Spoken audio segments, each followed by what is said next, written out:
What's good with y'all, bro? What's good with y'all, bro? Found in the house. Okay. We were able to say that it is cat. Okay. Watching. I'm so sorry for your loss, sir. This is Police captured the killer soldier 7 years later. Out off of Southeast Main Street, there was a body that was found in the house. It's Dr. Insanity. Um, you know what to do. If y'all want to, go ahead and subscribe to this guy, man. Shout out to Dr. Insanity. And I'm gonna be reacting to his videos. So, yeah. Crown reacts back at it. Hey, man. Ain't got no shame back. Okay. We were able to say that it is cat. Okay. I'm so sorry for your loss, sir. this is 28-year-old John Blauvelt, learning that his missing wife was discovered in an abandoned house, brutally murdered, surrounded by satanic markings. However, John had a disturbing secret he couldn't tell the interviewer that day. Down. If I wipe her down. Using his military experience, he carried out a near-perfect murder that kept detectives one step behind for years. By the time investigators began to narrow in on him, John was already long gone, living in a new state, in a new house, running away with his 17-year-old girlfriend, and seemingly getting away for good. This defies any kind of logic that I have experienced in my 62 years on this earth. We know more than you think we do. What if I told you that your cell phone did ping somewhere other than where you say you were?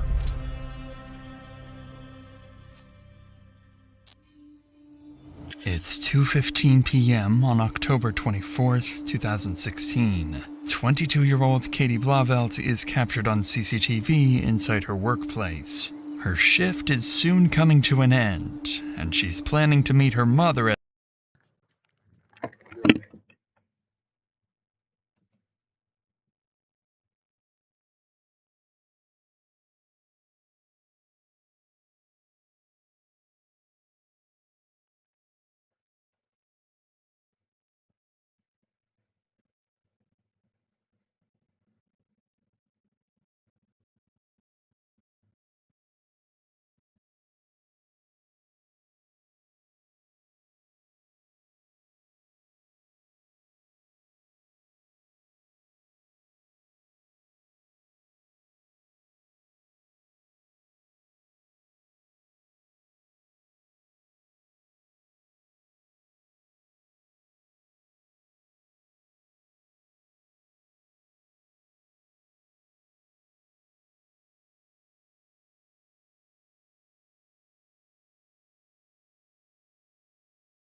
At 3 p.m. that same day, she leaves, calls her mother, and takes a selfie, unaware it's the last photo she ever takes.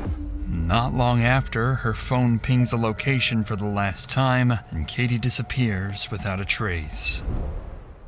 5 hours passed by. It's now 7 p.m., and Katie never arrived for dinner with her mother. Worried, the mother and other family members try calling her multiple times, but her phone has no signal. At 7:48 p.m., Katie's mother reports her missing. Officers, friends, and family mobilize to look for her, and the search officially begins. But this left detectives with a critical 5-hour gap in the timeline, one they would spend months trying to piece together. 10 hours would go past without any clues about Katie's whereabouts. Then, at 12:33 a.m., the police receive an unexpected call. One of Katie's friends is on the line, claiming he's just found her body, dead, inside an abandoned house deep in a nearby forest. Simpsonville 911, what's the location of your emergency? I'm at Discover Church across from it, in the woods. You're at Discover Church across from where? In the woods across from it. I was worried about my friend, Katie, and she went missing. She's been missing for a while now, and we came in this house that we used to hang out in, and she's in there. She's not alive. Quickly, medics and police rush to the address of an abandoned house deep in the woods. Upon arriving at the scene, officers notice multiple graffiti markings, including apparent satanic symbols. Soon after, they identify the caller as Wayne Roper, a friend of Katie who leads them into the basement of the abandoned house. There, officers find a large concrete box sealed with plywood. When they remove the cover, they're met with a horrifying sight. Katie's body lies inside, with a knife pierced through her neck and 16 stab wounds across her body. The lack of struggle and the state of her clothing, with her shirt pulled up and her lower clothes missing, suggested a sexually motivated killing. All of these details point detectives straight to Wayne as their first potential suspect. But what they don't realize is that this is exactly what the killer wants them to think. Every detail of the scene has been arranged to send them chasing the wrong lead. Without realizing it, detectives have walked straight into the killer's setup. As the night went on, forensics revealed chilling details. Katie's body had been dragged to the basement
and her phone was found submerged in water to destroy it. Wayne is detained and brought in for questioning. At the moment, detectives believe they have their killer and they're ready to push for a confession. Wayne, I'm sorry to keep you waiting, brother. Hey, buddy. What's your name, pal? Franklin Wayne Roper. I'm sorry, Franklin Wayne Roper. Franklin or Wayne? Think about reading. At this point, Wayne believes he's been brought in to be questioned as a witness after the heartbreaking discovery, unaware that detectives are already convinced about his involvement in the murder and any statement he makes might be used against him. I think you know why you're here, right? Yeah. Okay. Tell me how did you meet Katie? Just from the time you met her, kind of what your relationship was, and leading up until 11:30 or so last night, okay? I first met her, we were friends at first, and then we dated for like a month or so, and then that's whenever I moved to Liberty with my dad, and we stayed in contact for a little bit, and then once I left my dad's and went to North Carolina, we lost contact. Detectives begin the interview by learning that Wayne and Katie were once together, but quickly, Wayne reveals something that would immediately put suspicion onto his name. Maybe a year later, that Katie got married to John Waldell, and then one night she came and hung out with us with John. It was the first time I've seen her since I moved, and since then, John offered me to move in with them as a roommate, paying $200 a month, and I took it up. It was a good deal. So you lived with her and her husband? Yeah, Kind it's of weird. It was When was this? Do you remember when this was? when I lived with them. It was before June this year. As Wayne explains that he once dated Katie and later lived with her and her husband, detectives gain another reason to suspect him: jealousy. And just as everything appears to be moving in the perfect direction for the real killer and his carefully constructed plan, Wayne makes a claim that complicates the investigation and may just be enough to ruin the killer's plan. Living there, everything like going okay, Then they started having arguments because of me, because she used to talk about me before, and she told me that he was jealous of me, and their arguments started getting worse, and that was whenever he got drunk one night and he cussed her out, and he had her in the bathroom.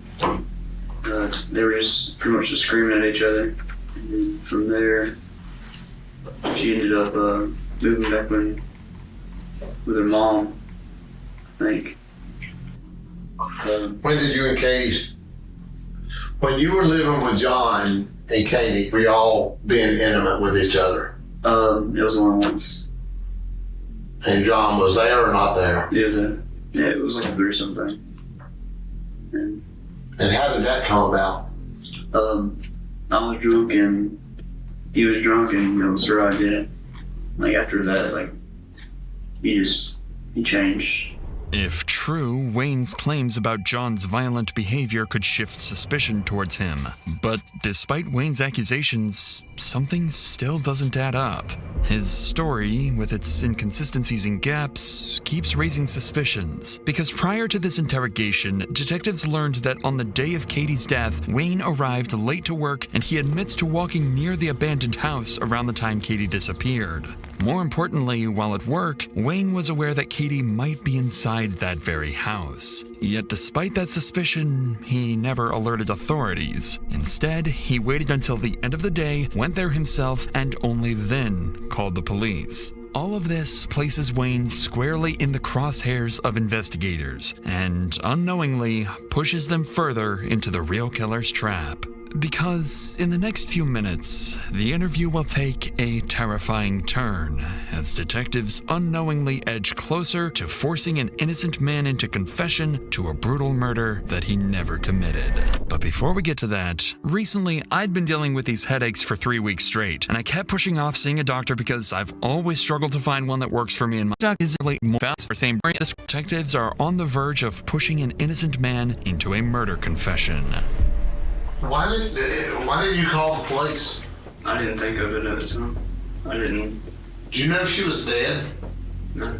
Why would you think the best idea is for you to walk into what turns out to be her final resting place where somebody murdered her and dumped her down there like a piece of trash. You know why you didn't look in the bathroom? We glanced in there with the flashlight. Like if you're standing at the door of it, you can see in there. You can't see in the tub. I'm telling you, I was up there in the day. Cause she wasn't in the tub. This defies any kind of logic that I have experienced in my 62 years on this earth. You look like you're gonna pass out. This is too much. I bet it is. Get it off of you then. I'm sure it is. All you gotta do is lay it down. You lay the burden down, that's the only way you'll be forgiven. You gotta say, I messed up. Help me. That's what you gotta say. And I'll do it. But I'm not gonna do it on credit.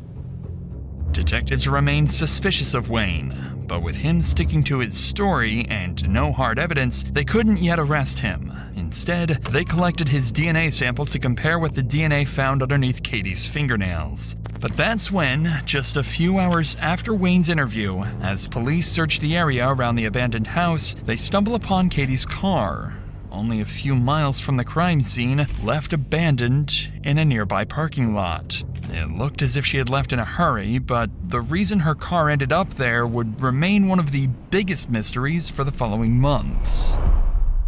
Up to this point, everything was going according to the killer's plan, one designed and carried out by Katie's own husband.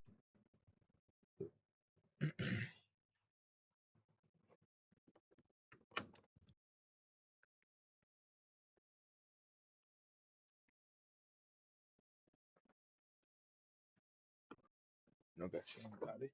Ain't got no shame about it. Kid, and I got no shame about it, yeah. Ain't no care about it.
Alright, bro. husband, John Blauvelt. But Wayne's comments about his jealousy pushed detectives to dig deeper. What they found was a restraining order filed months earlier after John had allegedly pulled a gun on Katie when she refused to give him her phone. For the first time, despite his efforts, officers were seriously beginning to suspect John. So the next day, on October 26th, detectives approach him at his office on the military base where he works. Their goal is simple: hear his side of the story, verify his alibi for the day Katie died, and see how he reacts under pressure. For most perpetrators, this would be the moment everything starts to fall apart. But John isn't like the rest. He would play it perfectly.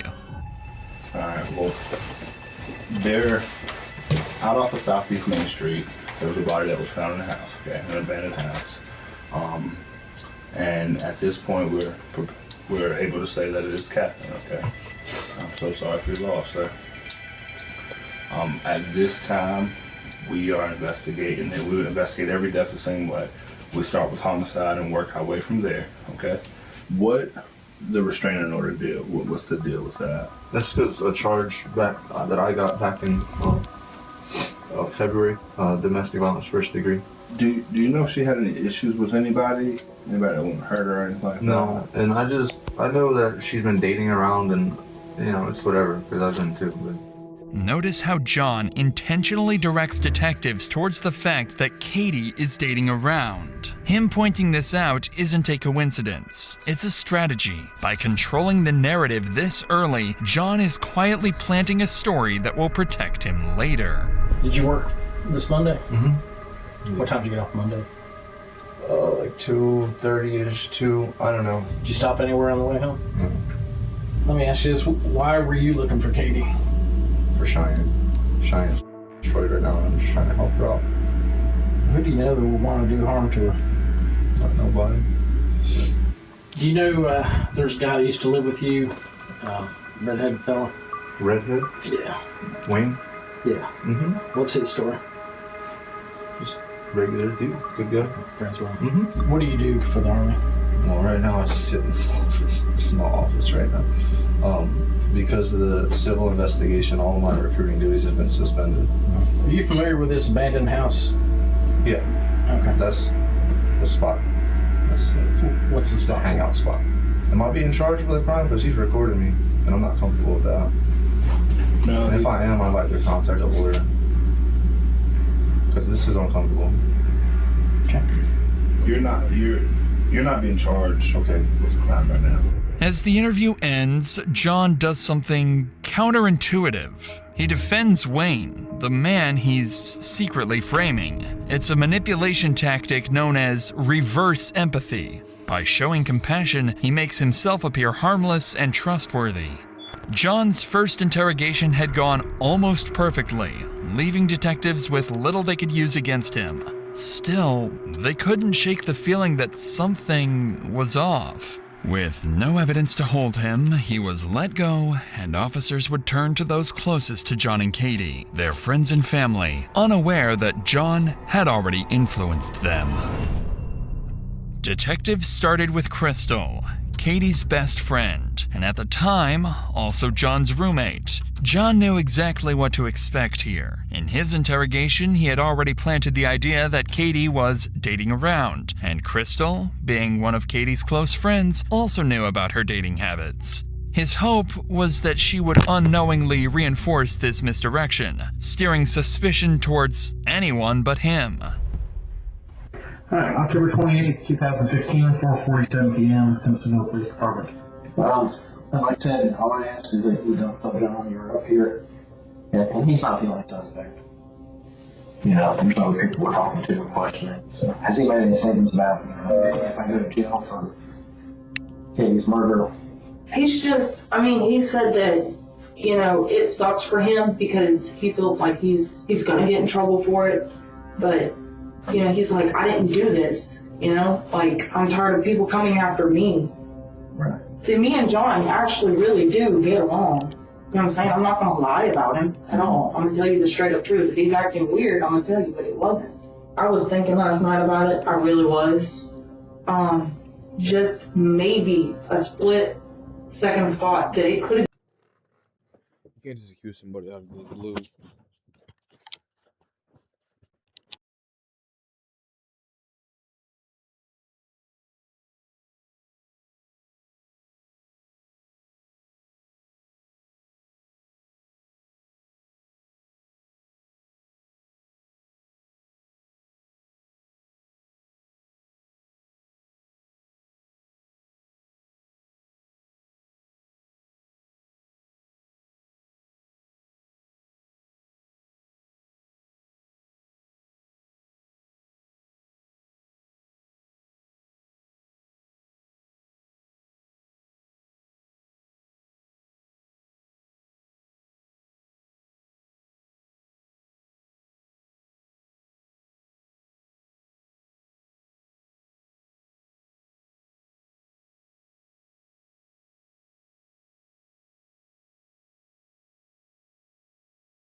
Talk to him, brother. Than John. But he's, ever since Katie's gone missing, he's made sure that there was more than one person around him. At the time that Katie died at 8 o'clock at night, John would, all three of us were sitting in the living room. I mean, from 5 o'clock when he came back home till me and my boyfriend left for work the next morning, he was there. Notice how Crystal mentions that John got home at 5 p.m. and stayed there the entire evening until morning. It's a detail that would later turn out to be part of John's manipulation. So, if you had to take a guess at who killed her, what would you say? I don't know, because I heard a lot of things, and I know she had a tender, and I know that she was dating a lot of people. From, Cheyenne telling me that she took a lot of people down in the house. I didn't even know the house existed. What were John's feelings or thoughts toward Katie to you? I mean, I know that he loved her. I know that he still does.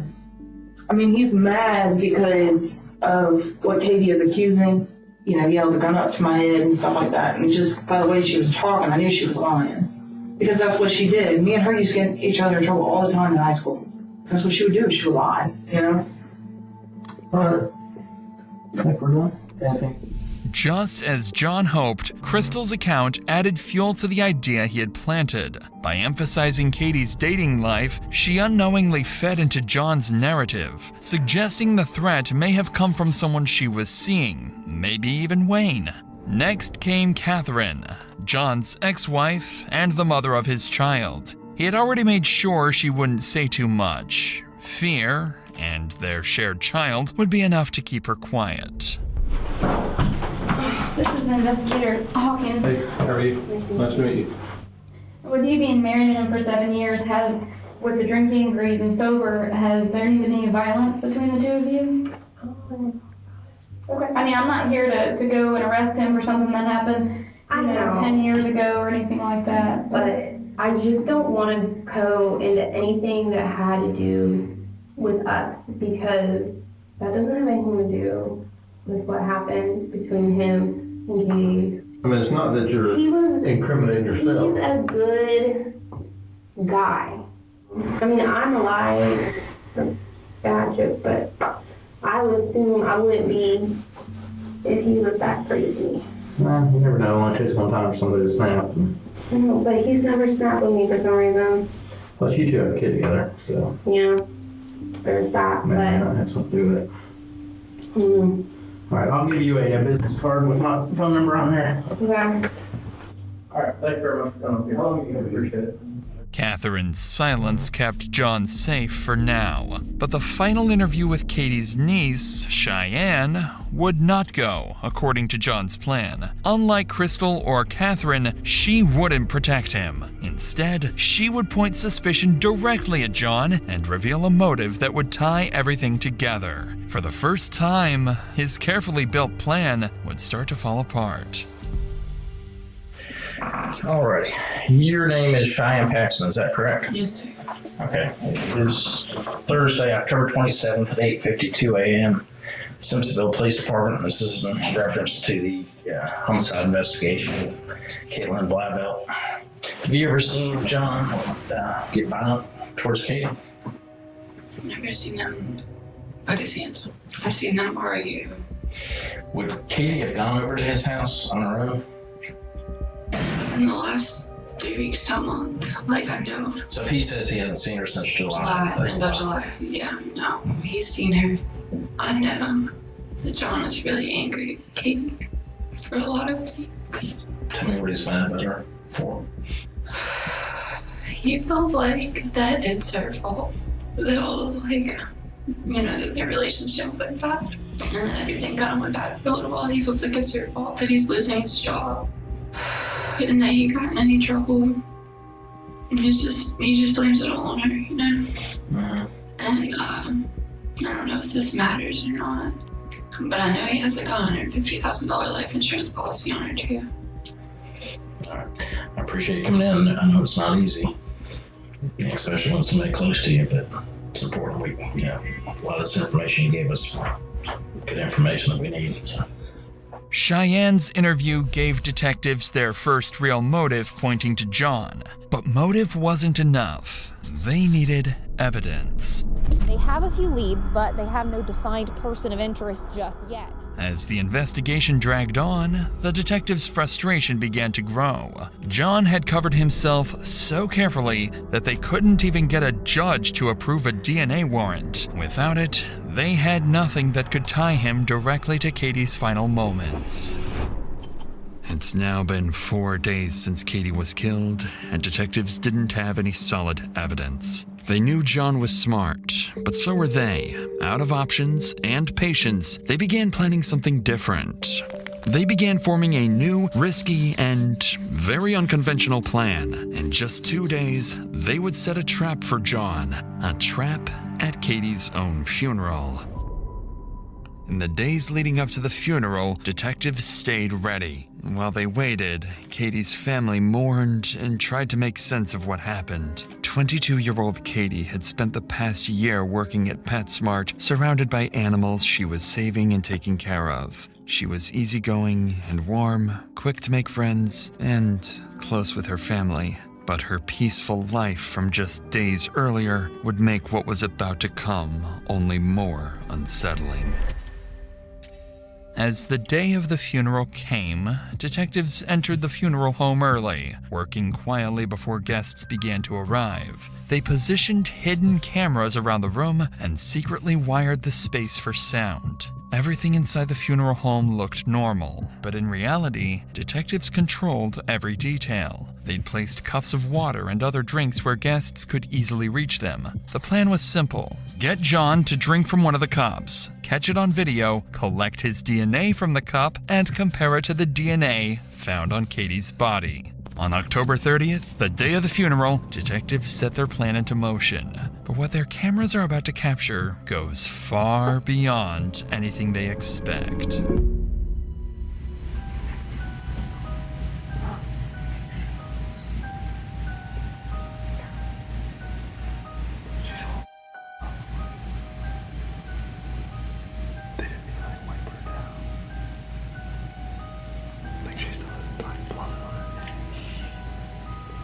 Who is he talking to?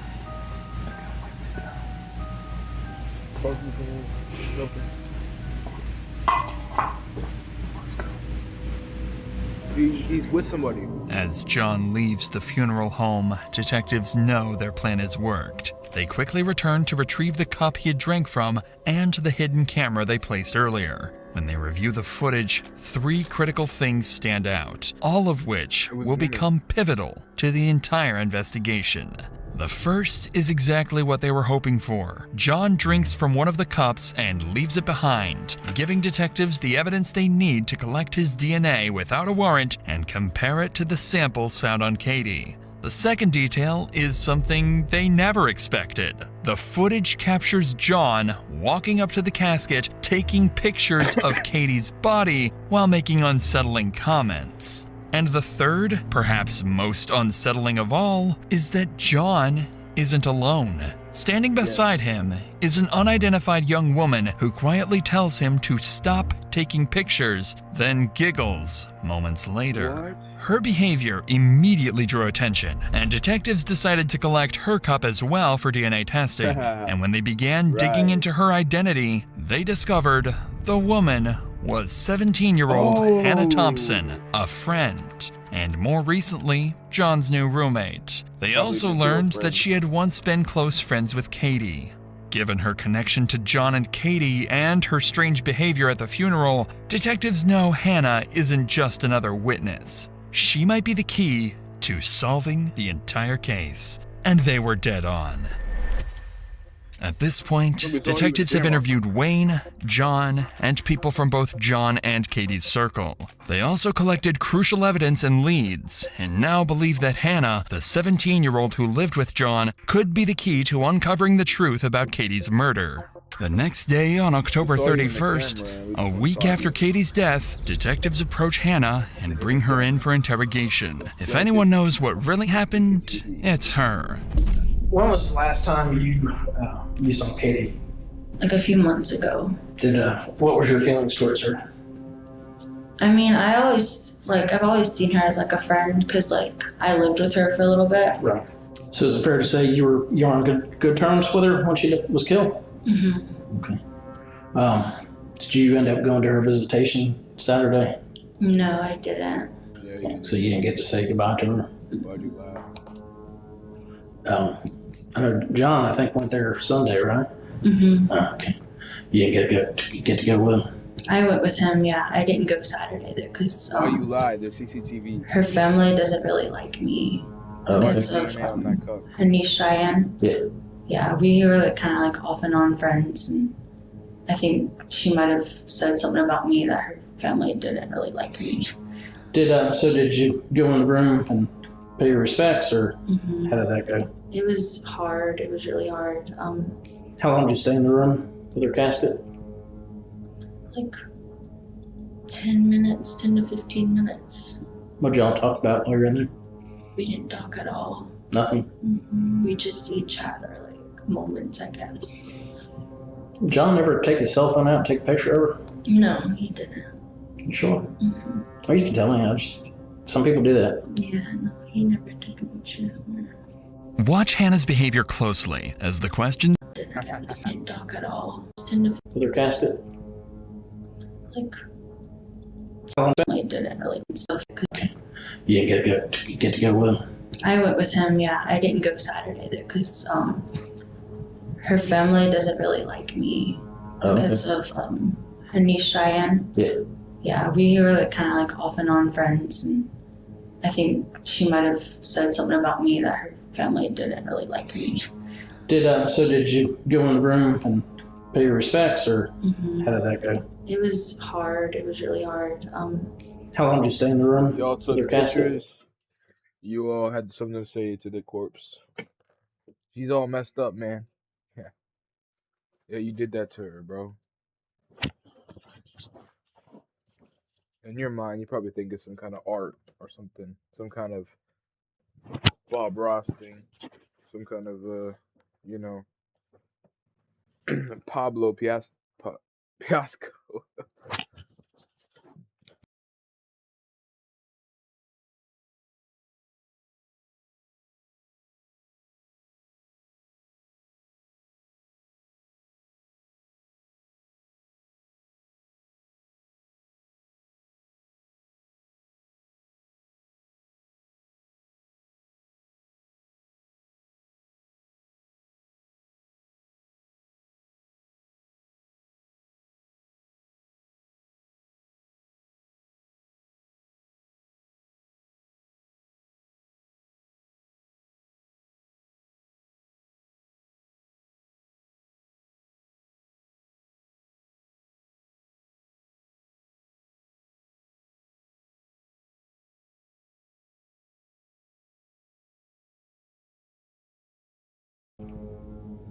Like 10 minutes, 10 to 15 minutes. What did y'all talk about while you were in there? We didn't talk at all. Nothing? Mm-hmm. We just each had our like moments, I guess. John never take his cell phone out and take a picture of her? No, he didn't. You sure? Or you can tell me. Some people do that. Yeah, no, he never took a picture of her. Watch Hannah's behavior closely. As the questions get more direct, her eyes start darting between the detectives. She fidgets with her hands, picks at her nails. Her whole demeanor shifts. It's clear she's getting nervous, and the detectives can see it too. So while you were in that room, you two never talked at all? I kind of rubbed his back a little bit. You know, I told him that it was okay, but other than that, we didn't really talk. Was he crying? Were you crying? It was just hard, like, seeing somebody like that. I bet. Okay. Monday night at some point before you went out, you guys carried out a bag of trash to your car, or to his car, right? I don't remember. So you don't recall carrying out a trash bag or him cleaning anything up?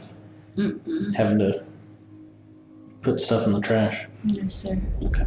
On Monday, the day Katie was killed, one of their roommates reported seeing John and Hannah carrying out several bags of trash. At the time, detectives didn't think much of it. It felt like a small, irrelevant detail with nothing to back it up. But now, with all this new information coming together, that statement suddenly stood out. It was another piece of the puzzle, something they could finally use to put more pressure on Hannah.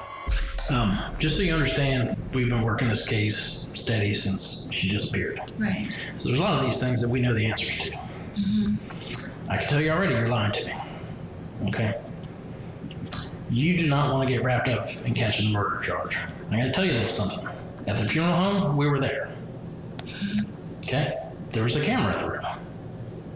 There was a recorder in the room. We heard everything you guys said. So do you want to go back and rehash that? I don't.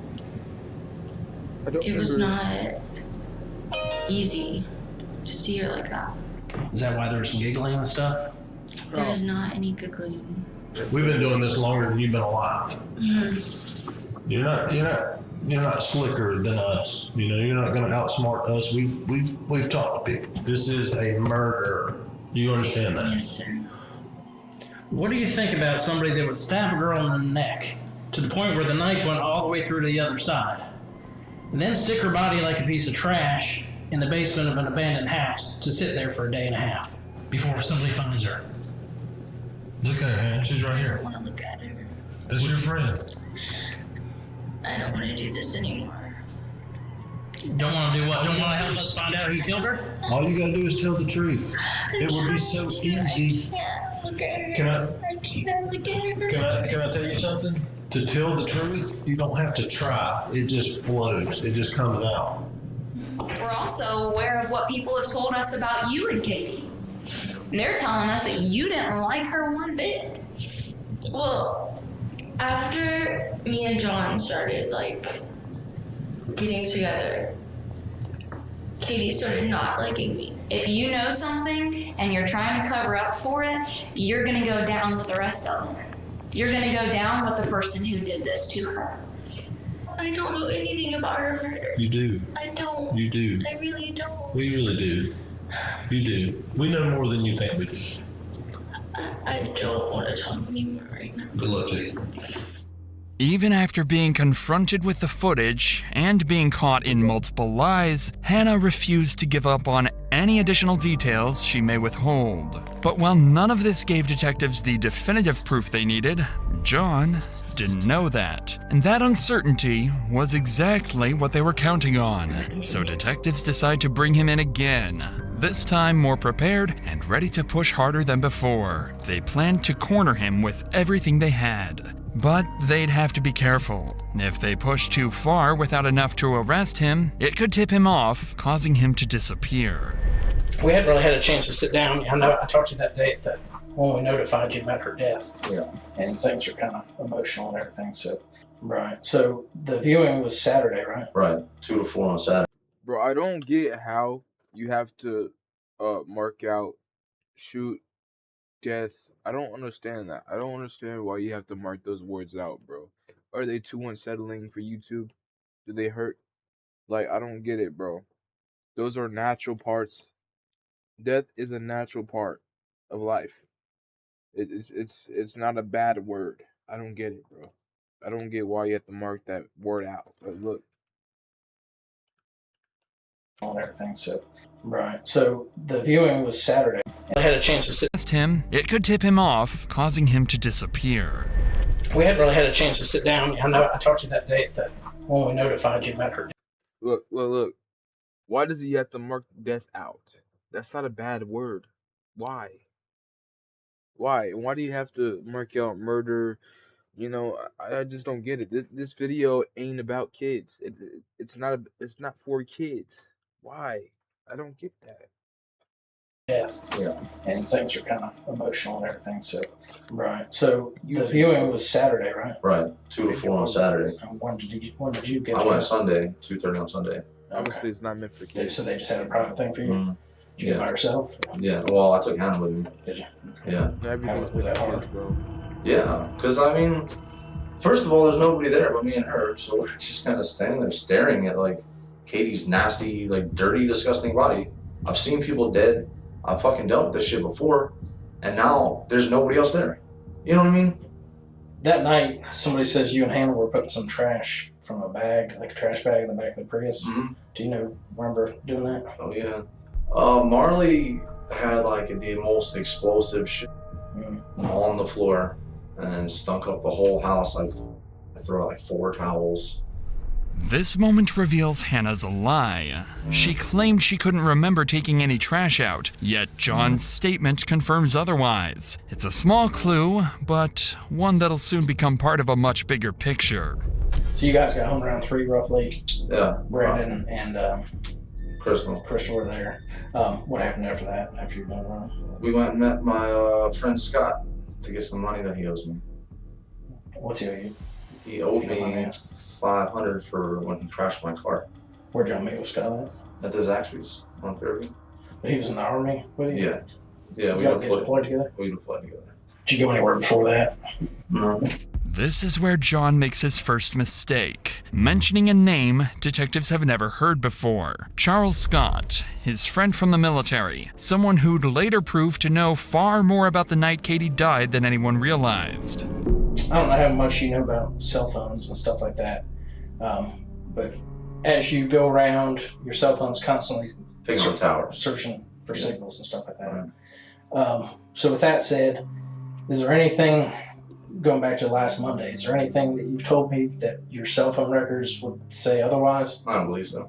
What if I told you that your cell phone did ping somewhere other than where you say you were? Then I'd also say that her cell phone pinged in West Virginia. Yeah, that ended up being a AT&T mishap. They plugged in the wrong phone number. Yeah, I don't know. Okay. What if I told you that Charles Scott's phone number pinged in the same area that yours did and not around Zaxby's? When? Monday night. He's got freedom of moving on him. We can call him. We can ask him. Okay. So the night, this Monday night that we were talking about, around 6:15, sometime around that time frame, can you think of any reason your phone would show that you were in that area of Augusta Road and Whitehorse Road? No. Is there any reason you and Charles were talking a lot that evening? Yeah, because that's the night that he was here. That's the night he was available. I'm not looking to offend you, but it's questions that we need to get answered and cleared up. Okay. Did Katie have any kind of life insurance policy? Through the military, yeah. She's automatically enrolled. Okay. Same as my daughter. Would you be willing to take a polygraph so we can go ahead and do that with you and eliminate you and start looking elsewhere? I have to talk to my lawyer about that first. Okay. See what he says, because I don't know about that at all. As the interview ends, detectives have their first real connection between John and Charles. Both of their phones show activity near the area where Katie's body was found. It isn't enough to make an arrest, but it's enough to keep digging. And with a new name now tied to the night of the murder, John can sense it. Detectives are closing in. At this point, the main circle of suspects included Wayne, John, Hannah, and now more recently, Charles Scott, John's friend from the Army. But as detectives slowly pressed forward, John was growing uneasy. For the first time, he was starting to realize his master plan might not hold. That's when, on November 4th, 11 days after Katie was killed, detectives received a call that would send the case in a whole new direction. Crystal, who was John's roommate and had been interviewed earlier, came forward with information that changed everything. Hi, Crystal. Hello. How are you? Oh, what's been going on since, I don't know, you got a phone call on Wednesday? At 3:30, he called and he said, are y'all at home? And we said no. And he said, okay, all right, bye. And then just hung up. Well, me and Brandon got home about 6:15, 6:30, and we seen that in our room we have, like I said, the Halloween lights just going across the ceiling. The attic is right where that light is at, and I had the lights going across the attic. Well, when we come back, they were just torn down. We haven't even touched them. They were just ripped out from the attic, and once we figured out he was gone, we went searching through the house, making sure all the windows were locked and covered, and because I've never been in a house alone like that, except for my apartment. But he was gone, you know, and we couldn't call him because the cops have his phone. I said, Brandon, we need to go back outside and call the Simpsonville Detective Warlock. And I told him what was happening, and he was like, I was like, if you want to come and search the house right now, I'll give you full permission. And he said, well, I can't do that without a warrant. And he was like, and I was like, well, there's no way that somebody can come out here and like search the house or anything like that. And he said, no. He said, your best bet is to go stay the night somewhere else. He was like, because you're possibly living with a murderer. John was gone. His disappearance also meant he abandoned his military service, officially classifying him as a deserter. However, as investigators would soon learn, he wasn't alone. He had fled with none other than the 17-year-old girl, Hannah Thompson. And as officers across the state searched every highway, every motel, every possible route out of South Carolina with no sign of either of them, it became clear this wasn't just an investigation anymore. This was a manhunt. In the days that followed, leads were few. The pair had vanished completely off the grid. A 28-year-old former Army sergeant and a 17-year-old teenager, gone without a trace. Then, on November 19th, 26 days after Katie's death, a small breakthrough happened. John's red Yukon was captured on CCTV near Las Cruces, New Mexico, about 1,600 miles from Simpsonville, South Carolina, where he disappeared. And just 2 days later, on November 21st, that same Yukon was found abandoned in the mountains of Umatilla County in Oregon, over 1,400 miles away from Las Cruces. Inside the vehicle, investigators found John's laptop, clothes, and camping gear scattered around, suggesting that after the crash, John and Hannah grabbed what they could and ran into the woods. The discovery confirmed what detectives had already feared. John and Hannah were constantly on the move, crossing state lines and staying just far enough ahead of law enforcement to vanish again. Later that same day, authorities issued arrest warrants for both John and Hannah, officially turning the case into a nationwide manhunt. By this point, John and Hannah had already been on the run for over 2 weeks before any warrants were ever issued, putting them far ahead of law enforcement and nearly impossible to track. But once the warrants went active, detectives finally gained full access to their phones, chat logs, and internet history. And that's when their worst suspicions were confirmed. I just woke up and I already feel sad again. I feel like you're still talking to Katie. I promise you I'm not talking to Katie. I will leave you if you talk to her. I swear. I know. I'm not and I won't. She's gone. I'm done with her. I promise. I'm going through with that thing though soon. I'm gonna be staying with you. Good. The messages between the two suggest that John had been planning the murder for months prior to it actually happening. And upon searching his internet history, they found searches like how to make a two-way radio or how to sharpen a knife, leaving little to no doubt about his involvement. But with John and Hannah still missing, detectives had little choice but to wait, hoping for the next break that could pull them back on the trail. And that's when, on November 25th, 21 days after John and Hannah's disappearance and over a month after Katie's death, detectives got a call from a South Carolina prison.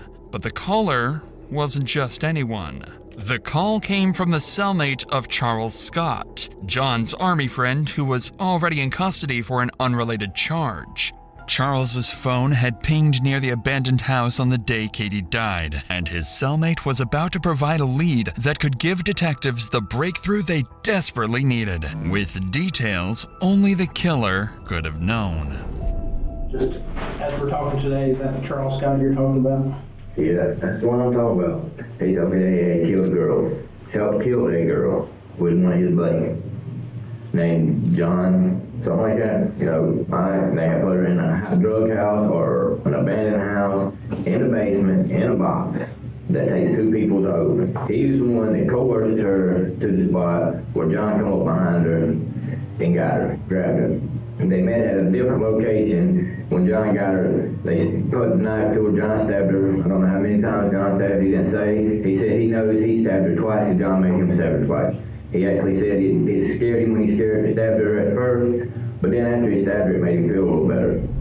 William's statements are shocking. His account of what happened closely mirrors the possible events of the night Katie died, and what he says next only grows more disturbing. He said, well, this is the second time, but the first time he told me about, you know, how he coerced her to come to the spot, and now that we're going to talk about something about John, trying to help John come off of marijuana, and John's on drugs real bad. After John grabbed her, they put her in John's Tahoe, red Tahoe, and took her to the scene. So where did they say where they actually killed her at? In the back of the Tahoe, on the tarp. I said, look, be honest with me. I said, have they took your DNA? He said, no. I said, well, that's a good thing. I said, your DNA at the crime scene. He said, they hadn't took my DNA, it's not going to be there. All right. If you don't have anything else, Mark, we're going to go ahead and conclude the interview at 11:02 a.m. Mark's statements put serious allegations on Charles. It wouldn't be anything special, as false accusations like this happen when inmates try to get a deal with officers or get their sentence lowered. But in this instance, too many details added up. Details only the killer or someone heavily involved could have known. One of those was his claim that Charles had lured Katie to a location near the abandoned house. For detectives, this suddenly made sense of why her car had been discovered just a few miles away, abandoned without a struggle. Charles also allegedly told his bunkmate that he and John wrapped Katie in a tarp to move her into the basement. This matched forensics, which had already indicated she'd been moved after death. Now detectives have a chilling theory of how that happened. It was now a very big chance for the detectives to possibly catch one of Katie's killers, a chance they couldn't afford to waste. So without hesitation, they brought Charles in, hoping for the biggest breakthrough in the case yet. But detectives knew getting Charles to talk wouldn't be easy. They didn't have enough evidence to pin him down, and they needed something, anything, that could make him slip. So they decided to take an insane risk. They came up with a plan to push him over the edge. They would bluff, pretending that John had already been arrested and was ready to testify against him. If Charles believed it, the pressure might finally make him talk. But if he didn't, detectives would lose their best chance to get the truth. All right, Charles. Please take the polygraph test. Let's get away from the polygraph, okay? Because you've been saying that ever since I read the warrant to you, okay? Because it's not looking good for you, okay? I have absolutely nothing to do with that girl's murder. God, please take a polygraph test. God, please take Let me tell you that John was arrested in New Jersey. Okay? And he's sang like a bird to those investigators. I don't care what he told you. Well, you should. I was not there. Investigator Manley told you that John was arrested earlier. Okay. And he's talking. What do you think he's saying? I don't know what he's saying. I don't know, but I know I've never seen that girl a day of my life. You were both there, Charles. No, we was not. As soon as the questioning starts, Charles demands a polygraph, and detectives know exactly what that means. Polygraphs aren't reliable, can be manipulated, and their results can't be used in court. It's an easy way out. Simple yes or no questions instead of real confrontation. And before long, his avoidance turns into an act of ignorance. I never seen that girl. But you knew that they were married, and you knew that John had problems. No, I did not know. You told me at the Fountain Police Department that John has talked about how she was fucking his career up. That was a lie. Everybody saying like a bird. I never had no weapon. You will not find no fingerprints or no weapon that I touched. Number one, Why is that? Because I wasn't there. I didn't touch no weapon. I never had no But weapon. he said, I'll never find fingerprints on a weapon that you touched. Yeah. I guarantee that. Have you ever told anybody that you're involved in this murder? Do I look stupid? Do I look like I would just go inside of a fucking jail to some guy I don't know and say, hey man, I murdered some girl? You know what it looks like? It looks like you were remorseful for your actions. Well, let me ask you this. Where's the phone that you had that you communicated with Katie on? Who's Kate? The girl that died? Yeah. I never communicated with her. Where's the phone? What phone? The phone that was used to communicate with the girl the day that she was murdered. Only phone that I had was the one you confiscated and the one in Miss Christie's house. Even after the detectives bluff and revealed the testimony his previous cellmate made about Charles' involvement in the crime, he denied everything. Still, detectives couldn't ignore the phone data placing him near the house or the chilling details from his bunkmate. With no confession, all they could do was wait. Charles's DNA was now added to the samples already being tested against the evidence found beneath Katie's fingernails. And when those results came back, they would finally reveal who was truly involved. Over 2 weeks have now passed since the last lead on the case. With false leads and missing crucial timelines, it was becoming more and more possible that the real killers of Katie would never be found. Until the detectives got a call from Hannah's parents, with information that could soon result in solving the whole case. Hannah had resurfaced, stating she had been abandoned by John and would soon come back to her hometown, so law enforcement would be there, waiting for her. Yep. It was now the day when Hannah was supposed to come back to her home. Law enforcement secured all entries to the city, as well as all possible places she could go to. And finally, at 9 a.m., she would be spotted near her family home. From there, she would be instantly detained and taken to the police department for interrogation. For the detectives, it was now or never. That was their biggest chance of finding out what had really happened and who is truly responsible for Katie's death. What was the game plan when you guys left? I don't think we really had one. Like, I guess both of us just kind of panicked, and he decided that he wanted to leave, like, the state. And we, like, drove up into the mountains, and he just got the car, like, stuck in trees, like, in the mountains. So I was like, what are we gonna do? He said that we would hike. I kind of, like, stopped, and I was crying, and I was like, I can't do this anymore. I was like, I need to go home. Like, he started like yelling at me and calling me names and saying that if I left, like, he was gonna kill me. Then, like, one morning, like, he had gotten up and left, and then I was just like, Because his life is over. I'm not just gonna like sit here. Like, I got up and I went to like down the street to like a hotel. Started crying, and then I sent a message to my mom and dad. Hannah continued describing their time on the run, doing her best to avoid talking about the day of the murder. It went on for nearly 2 hours, and by then, the pressure had clearly worn her down. That's when the detective would start asking her the difficult questions, causing Hannah to break, revealing everything she knows. Let's go back to that Monday, okay? Because we now have conversations between you and him on Wednesday about he's going to meet up with her, he's going to drink some beers with her at this abandoned house. He says he tries to meet up with her, it doesn't work. But then lo and behold, she's found at that abandoned house that he was supposed to go meet up with her at. Meanwhile, he randomly asks you to drop her off on Woodruff Road, or drop him off on Woodruff Road, and doesn't tell you why or anything. Okay? So can you please tell me what the game plan was? What did he tell you he was going to go and do? He told me that he was just gonna go talk to her at work. You drove him over there. He kept telling me, like, every day that, like, it was my fault, and that he did it for me, and, like... What did he say he did for you? He said that when we were in Oregon at the casino, He like yelled it really loud. He said that he killed her for me. Hannah, was there a plan before this to get rid of Katie? No. Not from you, but did John ever talk to you about getting rid of Katie? Honestly. No. What did he tell you about killing Katie? He just said that like it was really like bloody. He told me that the knife broke. He just said that his handle broke. The knife.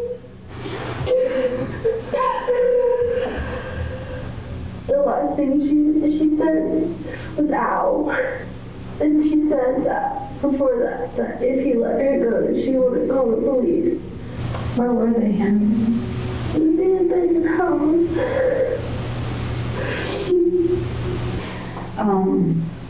And you don't know exactly where he could hear what he said, right? Okay. Hannah, did you have anything to do with killing Katie? And the reason why I ask you this is because we're still hunting for John. Right. Okay? And as much as you think John cared about you, from an outsider's perspective, and not knowing you, not being your mom, he doesn't. Unfortunately, Hannah's statements proved far less helpful in finding John than the detectives initially hoped for. Although she stated that John confessed to killing Katie and provided some new insights, she didn't know much about Charles's involvement. And while she could be arrested, detectives decided she might prove more useful free. After all, they now had her back in the city and under close watch, which seemed like a small success. What they didn't realize, however, was that this was all part of John's plan. Planting Hannah back in the city to infiltrate the case and feed him exactly what detectives knew, keeping him one step ahead for years to come. Almost 3 months had passed since Katie's body was found in the basement of the abandoned house, and the killer was still out there. But on that particular day, the long-awaited DNA results finally came back, and the results of DNA found under Katie's fingernails pointed to no one else but John himself. With the DNA matching to John, Wayne was cleared, but detectives still believed Hannah or Charles might have helped, or at least knew far more than they admitted. Detectives already knew that John was only using cash and most likely a fake ID, so all they could do at the moment was wait for John to make a critical mistake that would allow them to catch him. But John was careful, very careful. It had been over 7 months since Katie's murder and 6 months since John went on the run, when on May 21st, 2017, investigators received tips and possible sightings of John in Washington, over 2,700 miles from South Carolina, where Katie was found dead, and over 300 miles away from where his red Yukon was found abandoned. Acting on these leads, they canvassed local businesses and retrieved CCTV footage from a parking lot in Washington where John was captured on camera. Unfortunately, despite getting close, John managed to slip away, vanishing off under the radar once again. For the next year, the investigation hit a standstill. It wasn't until September 6, 2018, almost 2 years since Katie's death, when Hannah finally revealed that John had given her his journal and tools to hide, a crucial piece of evidence that would shift the case in a new direction. The journal became a pivotal piece of evidence, revealing John's state of mind and his premeditated intentions. It confirms that John's actions were driven by a deep desire to be with Hannah and his willingness to kill Katie to make that happen. During her interview, Hannah admitted she had been John's girlfriend and that she had been in constant contact with him before Katie's death. She also confessed that she had hidden John's journal, which contained disturbing entries about his obsessive thoughts and plans to escape with Hannah. This was the last significant breakthrough in the case for years. With no new leads, the investigation stalled. Detectives spent the next few years chasing down small tips and piecing together fragments of information, but nothing substantial came of it. The case gradually faded from public attention. Then, in 2022, 6 years after Katie's death, everything is about to change. After over 6 years of dead ends, U.S. Marshals and local law enforcement tracked John down in Oregon. He had erased his past, now living under the alias Ben Klein. Under his new identity, he had started a fresh life, marrying a new woman and leaving his past behind. Really? The arrest felt surreal. John, who had spent so long evading capture, was now cornered. After years of hiding in plain sight, the truth had finally caught up with him, and the case was nearing its resolution. However, the mystery of how Katie was lured to the abandoned house remains unsolved to this day. Her phone was recovered damaged. However, the mystery of how Katie was lured to the abandoned house remains unsolved to this day. Her phone was recovered damaged, limiting investigators' ability to access message content and app-based communications. And while rumors suggested Charles Scott might have had contact with her, this was never confirmed. With no physical or forensic evidence tying him to the crime, he was ultimately ruled out as a suspect and never sentenced. In 2022, during an interview after John's arrest, Hannah revealed for the first time that she and John had been in regular contact throughout the years he was on the run, continuing to text and communicate, even after she belongs in jail. had returned to South Carolina. This new revelation shed light on her role in helping John evade capture. Finally, on September 20th, 2024, John Blauvelt was convicted of Katie's murder and sentenced to life in prison without parole. Hannah Thompson was charged with obstruction of justice and accessory after the fact, receiving a sentence of 10 years. No, you deserve more longer than that. I ain't gonna lie. You might have involvement with the...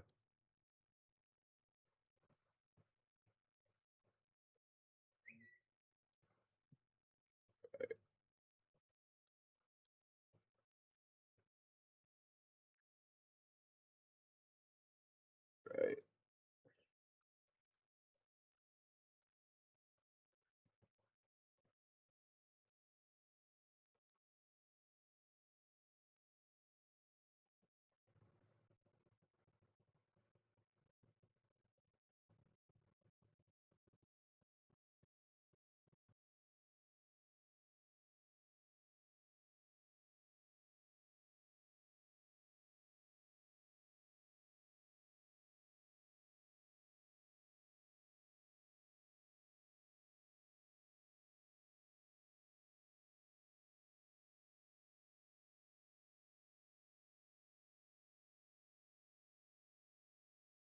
Shared symbol.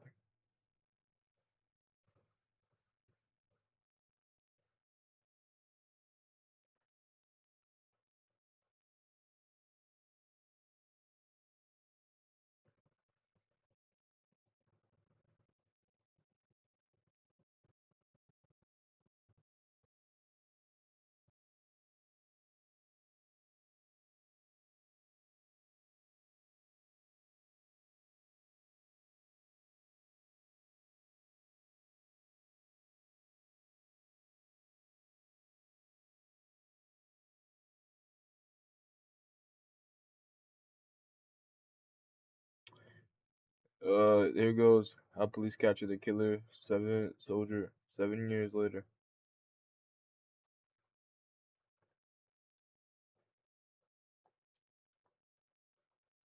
Pulled hair right here.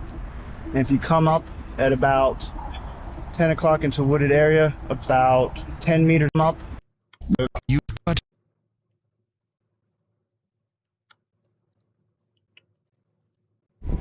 someone in the back. Should be done, right? Cool.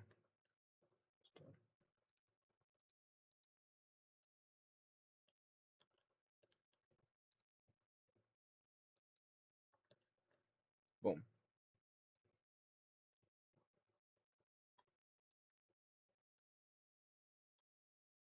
Come out. Let me see your hands. There's someone in the back. Come out. Let me see your hands. Let me see your hands. Police are in the middle of hunting down a wanted serial killer, living inside the very van where he killed his latest victim. Go back over there. What's that? What's that smell? 24 hours before this confrontation, officers discover a brutalized body of a woman with seemingly no evidence left behind that could connect anyone to the case. The victim is still unidentified, and we're taking a shot in the dark. Maybe you've seen her. Everybody's seen him around, but nobody really knows him, as far as I know.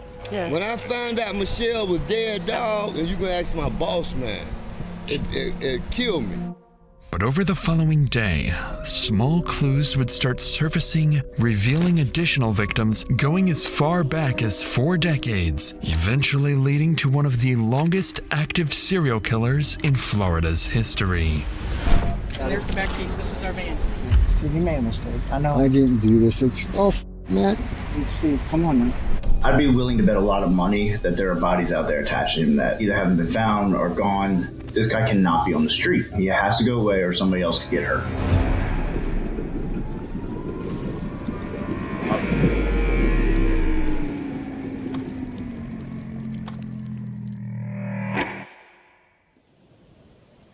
It's around 2 p.m. in Marathon, Florida. Near Vaca Cut Bridge, families enjoy a quiet afternoon until just off the side of the road, a fisherman notices a strong, overwhelming odor. As he steps closer, he sees something so gruesome, he immediately calls 911. Within moments, Florida officers arrive, and it wouldn't be long before the entire lake area would need to be evacuated.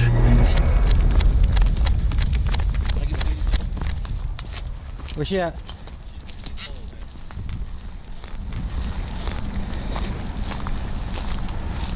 $5112, rigor set in.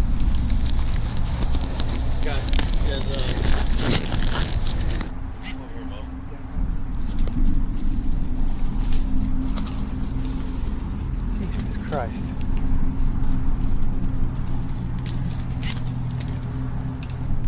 On the ground lies an unidentified woman, unclothed and already beginning to stiffen. From what officers can tell, she's been here for several hours. The current near Vaca Cut Bridge is exceptionally strong, with a history of fatal accidental drownings. At first, officers believe this could be another one of those cases, but as they flip her over, that assumption would quickly fade. We'll move her a little bit, and then Edie, if you want to take your pictures as we're rolling so that if there's anything that falls or moves, because what I'm looking at is this stick right here. Okay. Need a hand? Looks like she was dragged by this hand. Oh, look at that. Yep, did you see that? Look at her around the neck. Right around the neck. Mm-hmm. Oh, look at the side of her head. Yep. What do you see? You got blood, you got scrapes all over the back. Alright, I'm calling, Call Doc. As they examine the body closer, they notice strangulation marks on her neck, blood, and signs of trauma, all pointing to a violent assault. With a potential homicide on their hands, officers call in the on-duty detective, while others begin evacuating the area immediately. Before the detective arrives, officers at the scene continue trying to identify the victim, only to realize it won't be that simple. Anybody recognize her? You know who she is? Mm-mm. Nope. Doesn't appear to be a homeless because she's well kept. She's groomed. I just don't see the clothes. You know what I'm saying? It's too something there. This is all the officers know about the woman. No clothing, no ID, nothing to go off of. But not for long, as the on-duty detective soon arrives. Matt Pitcher is a seasoned undercover detective. He doesn't know it yet, but he's about to take down the town's most dangerous killer. Using a multi-hour interview with Pitcher, we'll break down exactly what he was thinking and the complex forensic methods used to crack a near-perfect homicide. I do not have good luck at Thanksgiving time. It just never seemed to work out for me. And so even coming into this, everybody was kind of joking, oh, be prepared for that call. And so I got the call, and then it's kind of evaluating, well, you put out a little bit of hope that, well, maybe it was just a natural death. And I still remember, I was talking to my captain, trying to figure out what was going on. She said, yeah, it's a naked female. And the minute she said that, I was like, well, this isn't going to be a natural death. Everyone. Detective Matt Pitcher and Detective Rosa DiGiovanni. This is US 1 headed up that way. Entrance into this little gravel area from US 1 is down there. If you pan down here, at the start of what looks to be a Red Bull can, there are tire tracks leading back, as well as tire tracks on this side. And you have a broken branch that's touching the ground. Pulled hair right here. And if you come up at about 10 o'clock into a wooded area, about 10 meters away, the female victim, 2 to 3 feet in front of that is another small chunk of hair. It looks like there is some bleeding in the area of the easiest way to come back would be along there. Suspecting that that's where the suspect went back, we're going to go around another way, preserve evidence. For the first time, the pieces start to come together. As Pitcher walks along the gravel road just off the highway, he spots fresh tire marks, evidence the suspect had been here not long ago. A few feet away, strands of the victim's hair lie scattered, suggesting she was dragged from the road into the forest. Further in, there are clear signs of disturbance, damaged plants, broken branches, indicating the suspect's vehicle was likely damaged as it sped away, possibly right after dumping the body. And then, something far more significant catches his eye. So, there were a bunch of small trees, that kind of thing. You have this dirt road, but then as I'm walking along the path, that's the first thing that struck me was, so there was a little tree, and it kind of had, how you can tell when something's freshly broken, right? The limb hasn't died or anything like that when you're talking about a tree. And it was just kind of hanging there. And so that got me looking at it. And then, sure enough, what looked to be car parts broken off right underneath it, sitting on the ground right there. And that's kind of one of those ones could this be, the suspect vehicle? But even with this small breakthrough, Pitcher still hasn't uncovered the most critical piece of the puzzle, one that suggests this is far from an isolated incident. With the scene locked down and the victim transported for autopsy, investigators are left with two critical questions. Who is the victim and who is her attacker? To answer the first, Detective Pitcher comes up with a plan. Yeah, I'm kind of going through things, and basically my thought then, especially keep in mind, like I said earlier, this is right coming into Thanksgiving, right? Everything is about to get slammed where we live. This is a huge tourist spot. So I was concerned that, we could lose video evidence that might be in the area. Talked to my captain, and I showed the captain too, the car part and all that, and I said, all right, I'm leaving the scene, and I'm about to start hitting every business, starting with the bars in the area, and at least get them marked so that they don't get rid of evidence on us. At Pitcher's request, officers go from business to business, searching for any sign of the suspect's vehicle. One missing a black 3x8-inch piece of bumper and showing damage consistent with hitting branches, as well as any indication of a possible daylight abduction. But with no clear timeline for when the murder occurred, the search could take anywhere from hours to days. So Pitcher splits his efforts, directing some officers to focus on the second piece of the puzzle, identifying the victim. He sends them to local businesses, hoping that someone might recognize her. But that's when an unexpected problem emerges. Hey, sir, you're on Detective Brady. This is Detective Bunce. We're doing we're part of the homicide investigation going on. I don't know if you've heard what's going on there. And we don't know whether the victim is still unidentified, and we're taking a shot in the dark, and maybe if she might have been a patron here. So if it's a graphic photo, we're going to ask if you have seen her or a couple of bartenders. I'll take a look. So I've been here the last few nights since Wednesday, so. Okay. Some pictures. I haven't seen anybody like that, no. Okay, do you think you're maybe a bartender or so would, They, probably wouldn't want to, knowing they're a bit on the skittish side. With the victim still unidentified and no sign of the suspect's vehicle, officers are at a loss. With every passing hour, the killer edges closer to vanishing for good, along with any chance of solving the case. But just as leads begin to run dry, one bartender would step forward, giving them their first major lead. How you doing, Chris? Hey, how are you? We're gonna...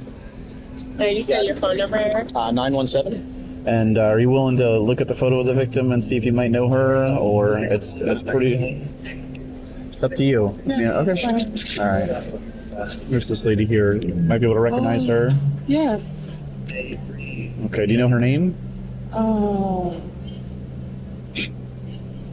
perhaps does she drive a car? Or she live anything where we could try and track down. We don't know who she is, so it's very important. We're trying to find out who she is. I can't think of it. Okay. But for sure.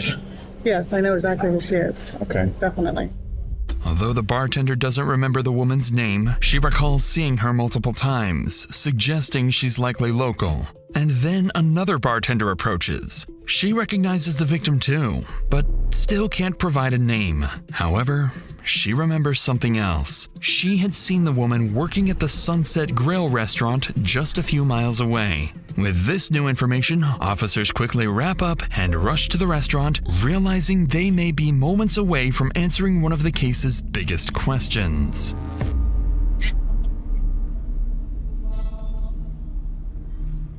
How are you? Hi, I'm Stephanie. Detective Rosa DiGiovanni. The reason that I'm asking is, has she ever worked for you?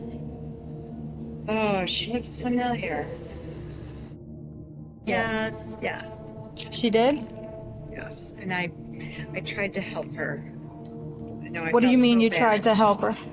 Well, when she first moved here, she worked for us, and you know when that was, more or less? I have all the dates at that would be house. Great. And I feel so bad about what happened to her because I really. Finally, officers have a name, 51-year-old Michelle. But when detectives check for a missing persons report, they find nothing, leading them to assume the victim has no close family. That is, until her employer reveals something that makes her death even more tragic. She told me, she was from, is it Wisconsin or Wisconsin? I have all her info where she was from, I think. And she had a family. I knew she had children.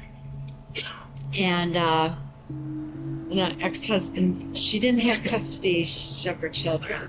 But she told me she used to be like a therapist too. And she goes, I know better. I shouldn't be taking these pills and stuff. And I said, well, you need to get straightened up because I'm going to have to let you go.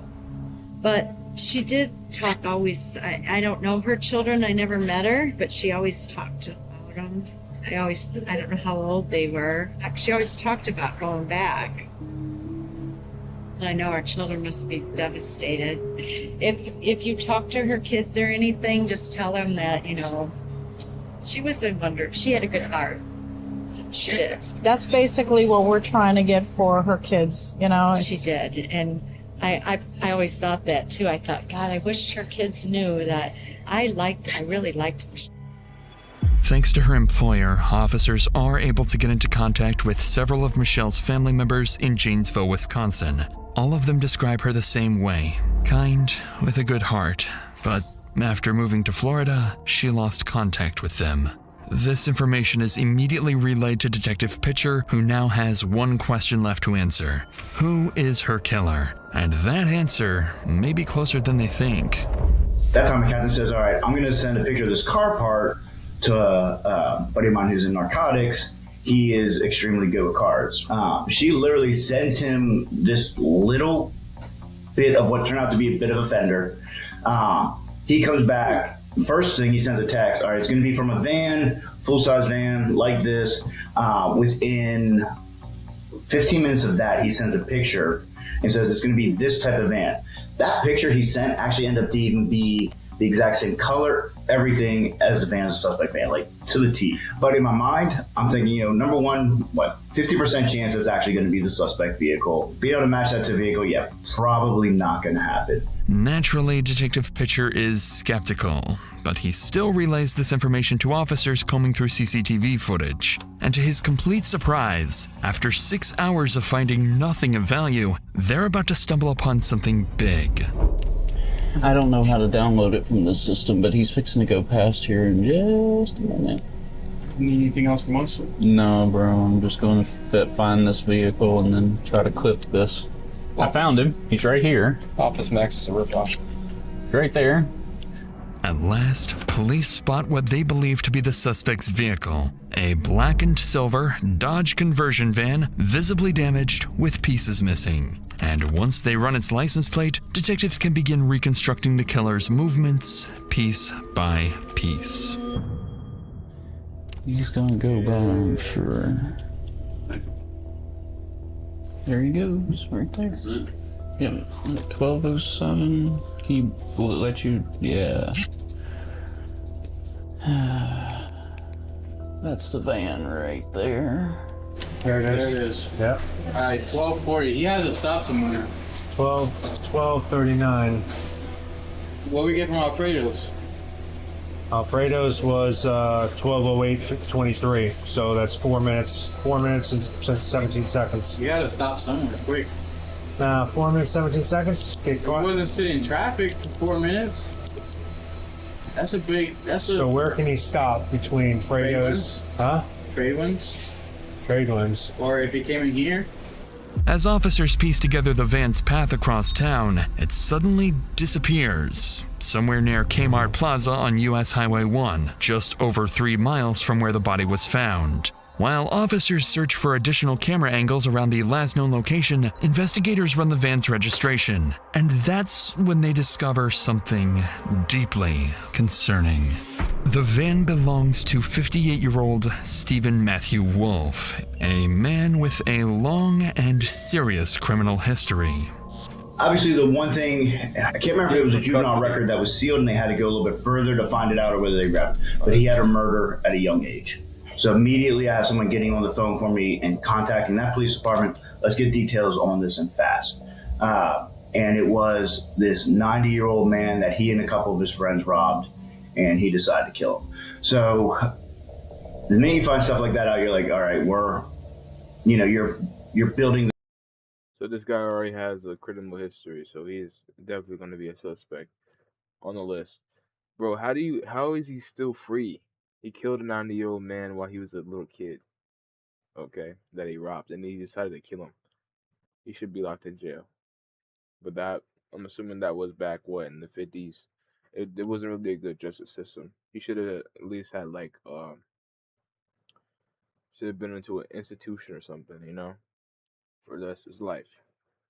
Because when you do that stuff when you're younger, it messes up your head.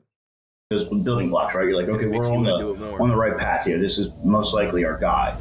Decades earlier, in 1976, Wolf was convicted of a homicide in Boise, Idaho.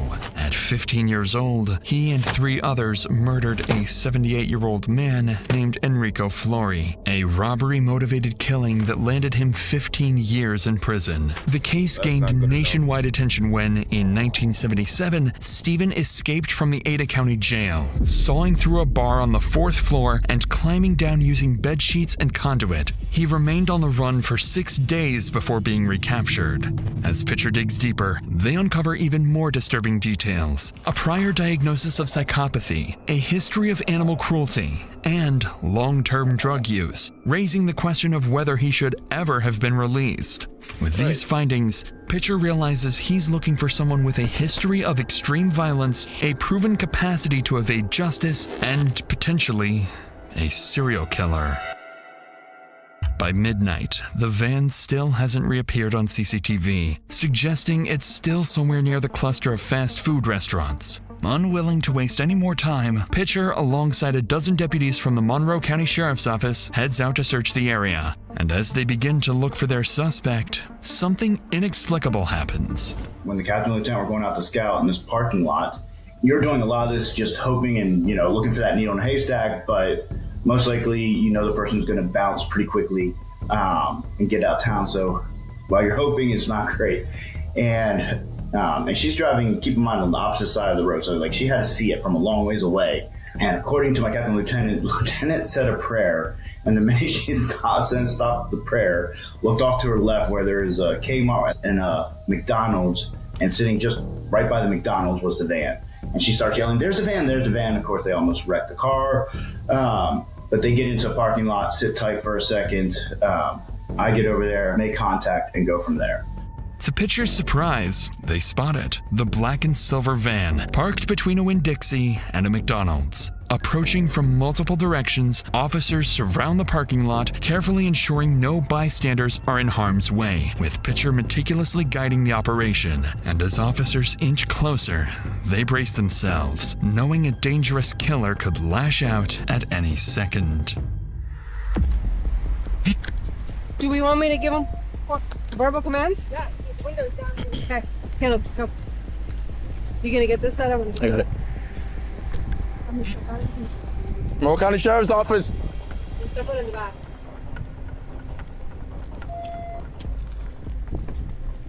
Monroe County Sheriff's Office, come up with your hands up. Sheriff's Office, let me see your hands. Let me see your hands. All right, go ahead, man. Patrick, come on out. Anybody else in the van with you? Hands up. Come on out. Come out driver's side. Here, just drop whatever you're doing. Come out. Come out. Let me see your hands. Let me see your hands. Don't reach around. Don't reach around. Just let me see your hands. Come out of the van. Okay. Go back towards the back of your van. Anybody else in the van? No. Any weapons? Get a handcuff. No. Get in. Get right here. What's going on? Sir, right there. Right there. Put your hands around your back. What's nobody in there? What's your last name? Wolf. Wolf? Yeah. Stephen Wolf. Yeah. What's I got your my birthday? key. 92460. 92460? Yeah. Is 1960. this vehicle registered to you? Yes. To the officer's surprise, Stephen doesn't. Registered to you? Yes. To the officer's surprise, Stephen doesn't resist. Instead, he's calm, almost unusually so for someone being arrested without explanation. After placing him in a patrol car, officers begin inspecting his van when something immediately stands out. Oh, come here. Wait, watch this. Look at this. Right here. What do you see? What do you see? Isn't that the piece? There's some grass. And he's gonna bend the back. Yeah. This is our murder suspect. Oh, yeah. What's that? What's that smell?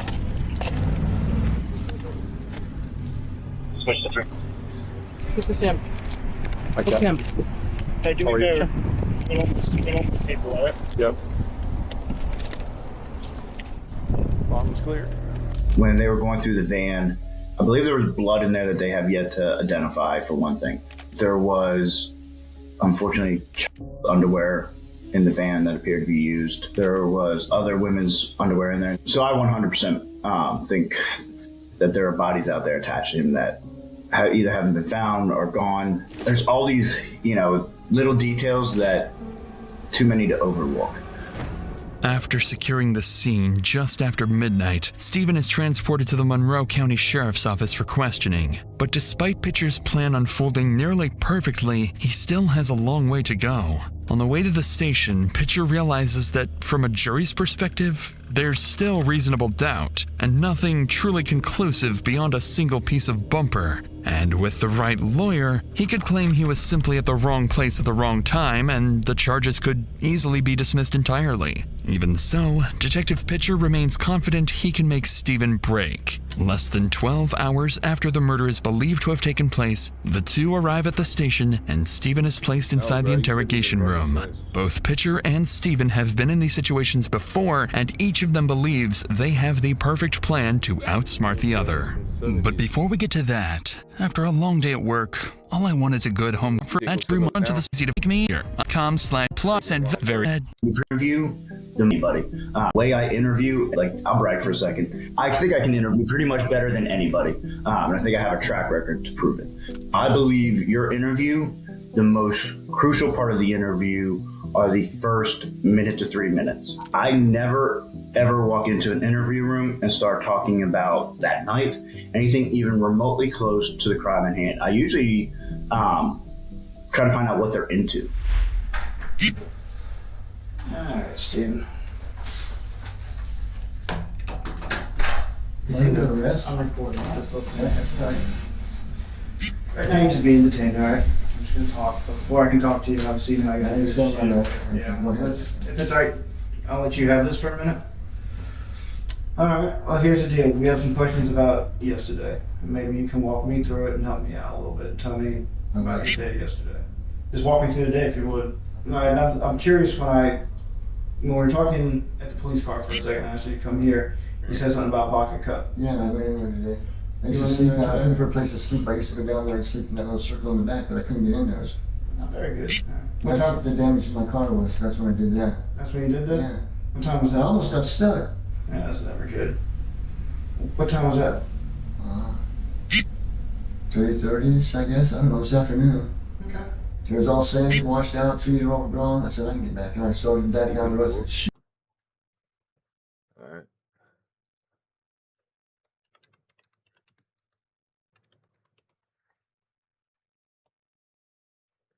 Not really that much.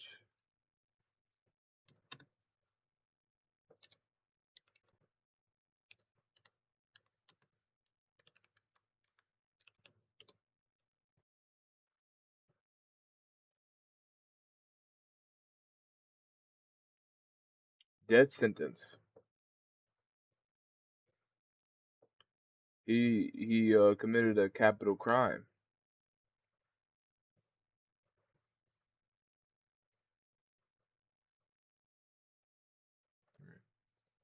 Shoot. Trees, I like my man. I was scratching it all up. I didn't even know I'd heard it until I got to the library here and walked out and said, God dang it, I broke the shroud. It was already cracked anyway. Yeah. So would you try to back out and that's how you hit it? Yeah, there wasn't no turning around. You can't, that thing turns like a boat. I couldn't turn around. I almost got stuck. As Stephen calmly explains, he damaged the vehicle while turning around, searching for a place to sleep. But what catches Pitcher off guard is this. If Stephen is responsible, he's just placed himself at the scene of the crime for reasons Pitcher can't yet explain. So, Pitcher searches for something more concrete, something incriminating. But what he finds would come as a complete surprise. Can I just get you to put your fingers out like this? Thank you so much. Give me just 2 seconds. Oh.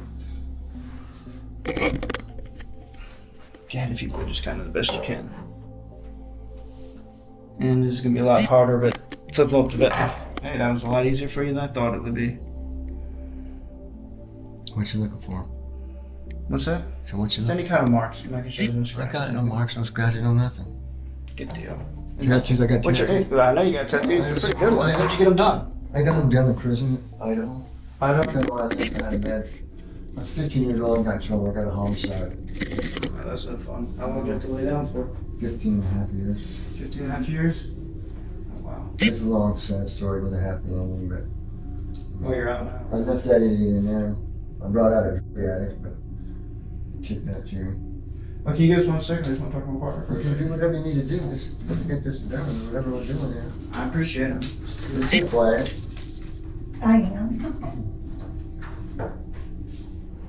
Baffled by the lack of scratches on Stephen's hands, Pitcher pauses the interrogation, fully realizing the evidence they have so far is insufficient for any breakthrough, especially after learning this is far from his first run-in with police. For now, there simply isn't enough to charge him, so Stephen remains in holding. Investigators know time is against them. By tomorrow, they need something concrete because without it, they won't be able to hold him much longer. But little do they know, Stephen is already preparing a strategy for their next conversation, one he believes will let him walk away completely free. The next morning, with Stephen still in custody, Detective Pitcher begins receiving tips from multiple Marathon residents, each claiming to have vital information. By approximately 10 a.m., officers are dispatched to follow up on every lead, hoping one of them holds the key to the case. And it wouldn't take long for police to realize Michelle may not have been the only target, and Stephen may not have been the only suspect. Okay. My name is Jennifer. Hi, Jennifer. How are you? Good. Okay. I have a cousin. Hey, Daryl, man. How you doing? All right. Good. We have a little bit Nice of to meet you. information that you might be interested in. Okay. Okay. I have a cousin of mine that I just found out today was with in the male, I guess, who He was in the van. he was in the that van. night.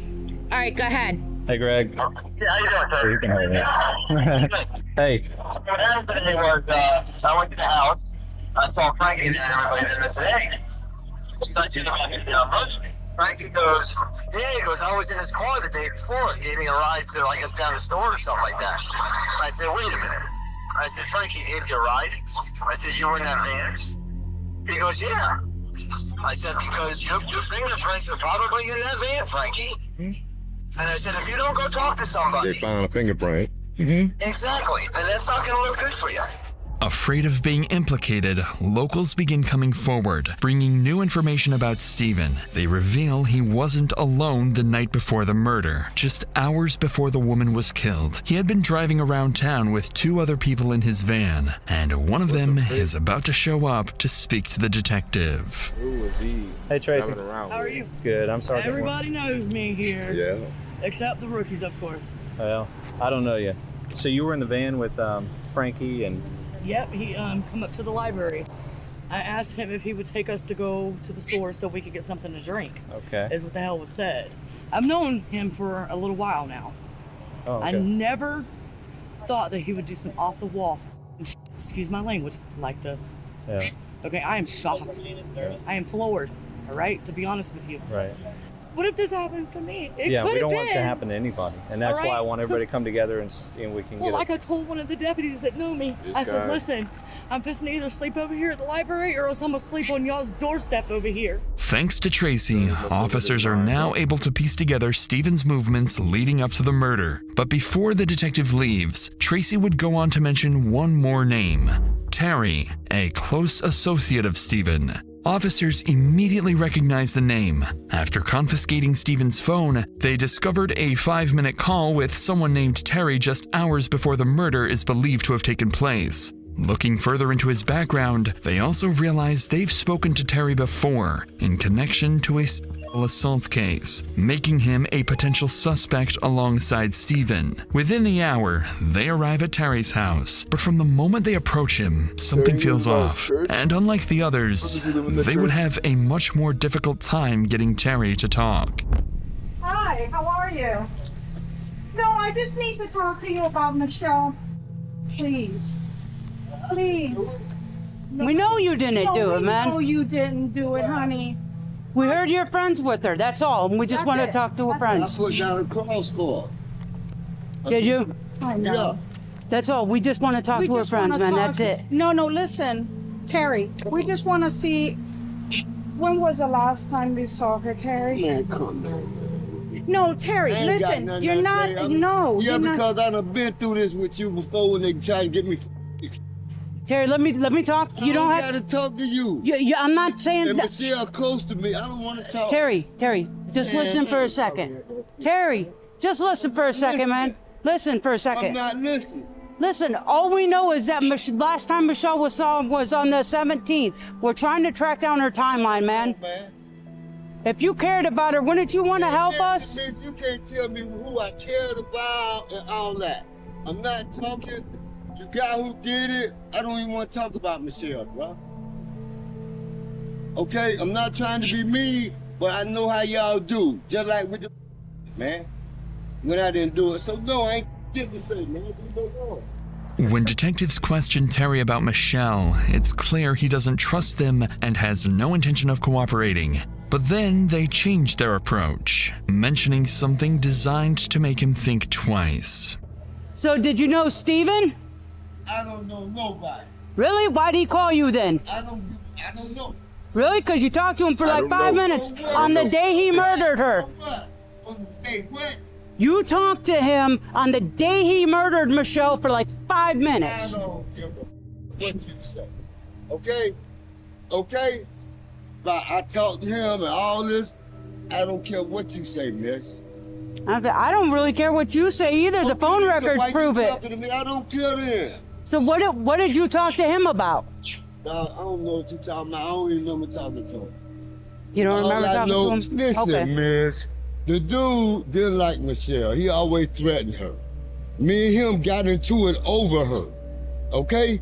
Michelle was a close friend. If you go down there underneath the Backcut Bridge where she supposedly got killed or whatever, I put a cross down there for her. I appreciate it. Honestly, you seem like the first one that we've talked to that's really cared about her. Okay. Okay. I didn't like Brooke. Okay? Why not? As I talk, what you mean, why not? I mean, Bro, you called him for 5 minutes.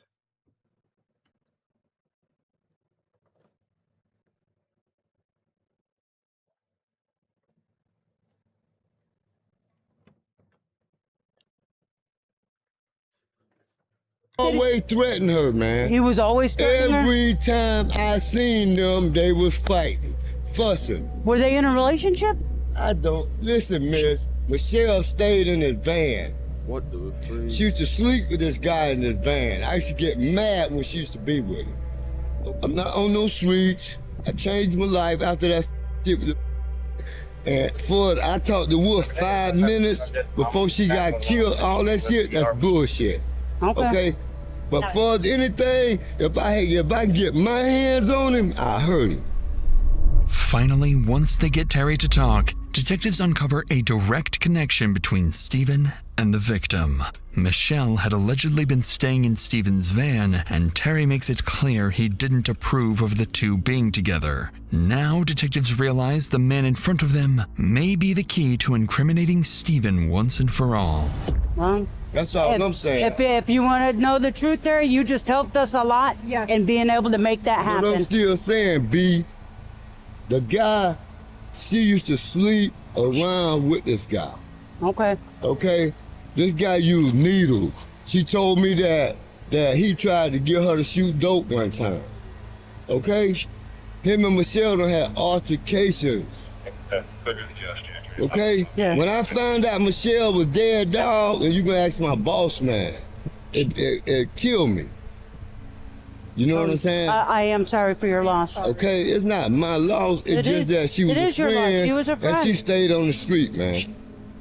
And I done been on the streets. But for his Wolf, if I had a way to put my hands on him, I would. All right. Okay? Listen, seriously. And if you can look up the phone records or any law where I was talking to him, you can't see but me cussing him out. Hey, Terry. You. Thank you, Terry. Seriously. Thank you. Seriously. And I did that girl, man. Thank you. As Terry breaks down, detectives begin to believe he's telling the truth and that he is indeed one of Michelle's few genuine friends. After wrapping up the interview, they return to the station and relay their findings to Detective Pitcher, who, for the past 12 hours, has been sleeplessly studying Stephen's profile when he uncovers something interesting about Stephen's experiences in jail. Talking about his time in prison, things came out that, number one, he has a hatred for women. Somehow I think it stems from his mom, but I still can't quite place it. He went into great detail with me about when his mom was sick, how she couldn't do anything. And like, very disturbing that a normal human being, normal person in a conversation isn't going into detail about these kind of things. That's a red flag. Obviously there's a lot of in prison. He goes, I figured out a way around it though. I'd offer to everybody, and that way they wouldn't want to, yeah. All of that is putting together a pretty good picture of who this is, and we have the right guy. At that point, you're kind of like, all right, this is making too much sense. And then talking about women in general would snap him a little bit, and that would cause me to have to bring him back down. But even with this unusual finding, Pitcher is only beginning to understand the twisted mind he's dealing with. What he does know for certain is that this isn't Stephen's first time, and that by now he likely has a plan he believes will let him walk free. And if Pitcher wants to get anything from him, he needs to build a bond, gain Stephen's trust, enough to make him confess. So that afternoon, Pitcher decides to change his approach. He asks Steve to step outside, offering him a cigarette, a small gesture, but one that would have monumental effects on the investigation. Because when the two step outside, Stephen begins to break. We're gonna step outside and have a cigarette. I'm being charged with homicide, man. I know you are, and I know that seems scary as hell. I've been through it before as a child, but I remember it well. Things are different in some instances between what happened when you're 15 and what happened now. Somebody died at my hands. The difference is that somebody died, but it wasn't at my hands. Oh, man. Steve, you made a mistake. I know. I didn't do this. Steve, I know you. Oh, God, here. Okay, listen. You made a mistake. I didn't kill her. Her boyfriend killed her. What happened? They fought. I didn't, nobody. They were having though in the back of my bed. Okay. And they fought.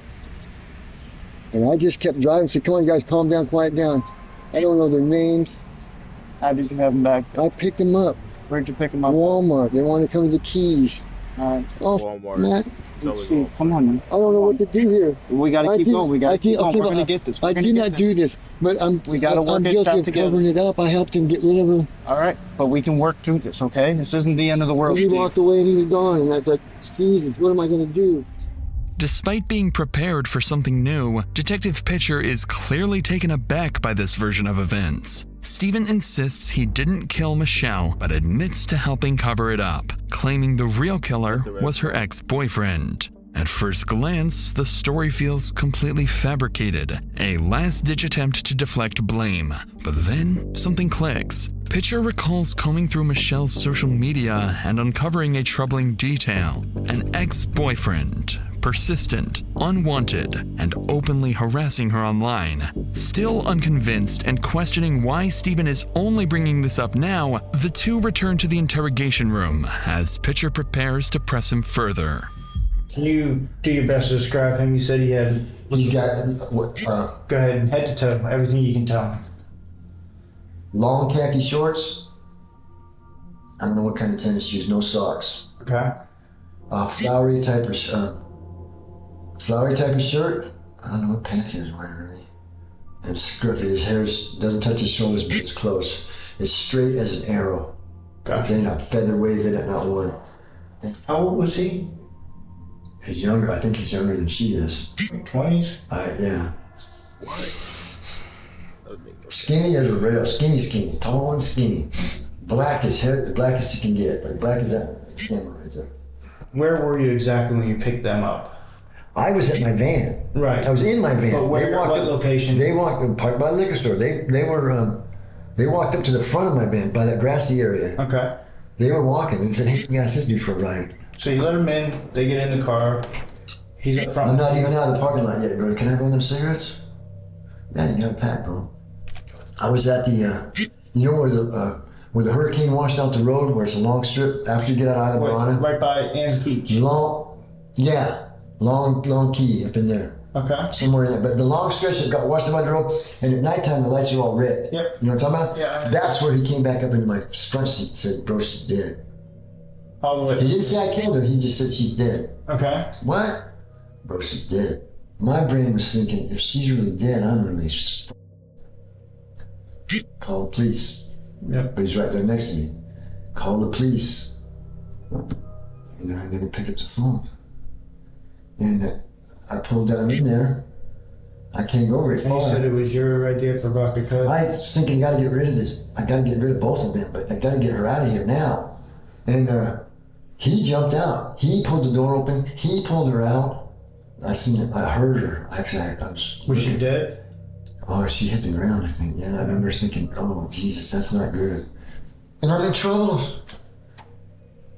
I'm in trouble, man. I tried to call the police.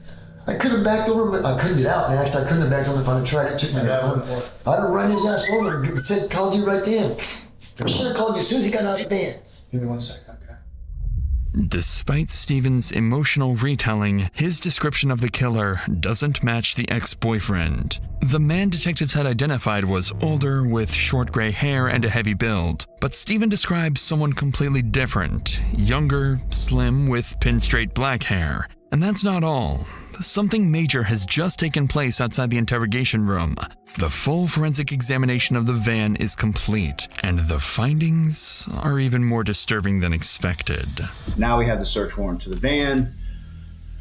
They start going in it, and immediately there are a lot of toys, a lot of homemade toys.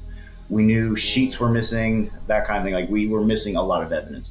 There was also, we had to start cutting out he had a homemade bed in there too, so we had to cut out the mattress of that, the floor. There was blood, a little, not a ton, but a little bit of blood on some of that, that's big evidence. We need it. Alongside what Pitcher has just revealed, investigators uncover even more disturbing evidence. Strands of blonde hair matching the victims, women's underwear, and a child's swimsuit. And more concerning still, the only DNA found belongs to Stephen and the victim. This is far more incriminating and far more convincing than anything Stephen has told them. So Pitcher prepares to confront him with the evidence, and with nowhere left to shift the blame, his reaction would say it all. Don't talk about it, right? I'm just gonna be flat out honest and be blunt. You messed up. This is inside your vein. That's our victim's hair, Steve. Steve. No. This is the victim's underwear. No, it's not. What is it? And Steve, you missed some blood. You missed under... I didn't do that. You missed cleaning up the blood on the cushion under the sheet. Steve, I'm telling you, I'm not lying to you. I hear you, I understand. Okay. This is your chance to be honest. I've been honest with you. I have been honest with you. That's not the victim's hair, that's not her panties. Well, tell me about those panties. God,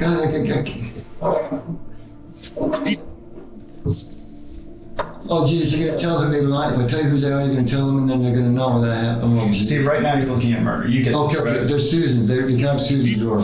Susan who? That's Jerry's wife. Why do you have Jerry's sometimes.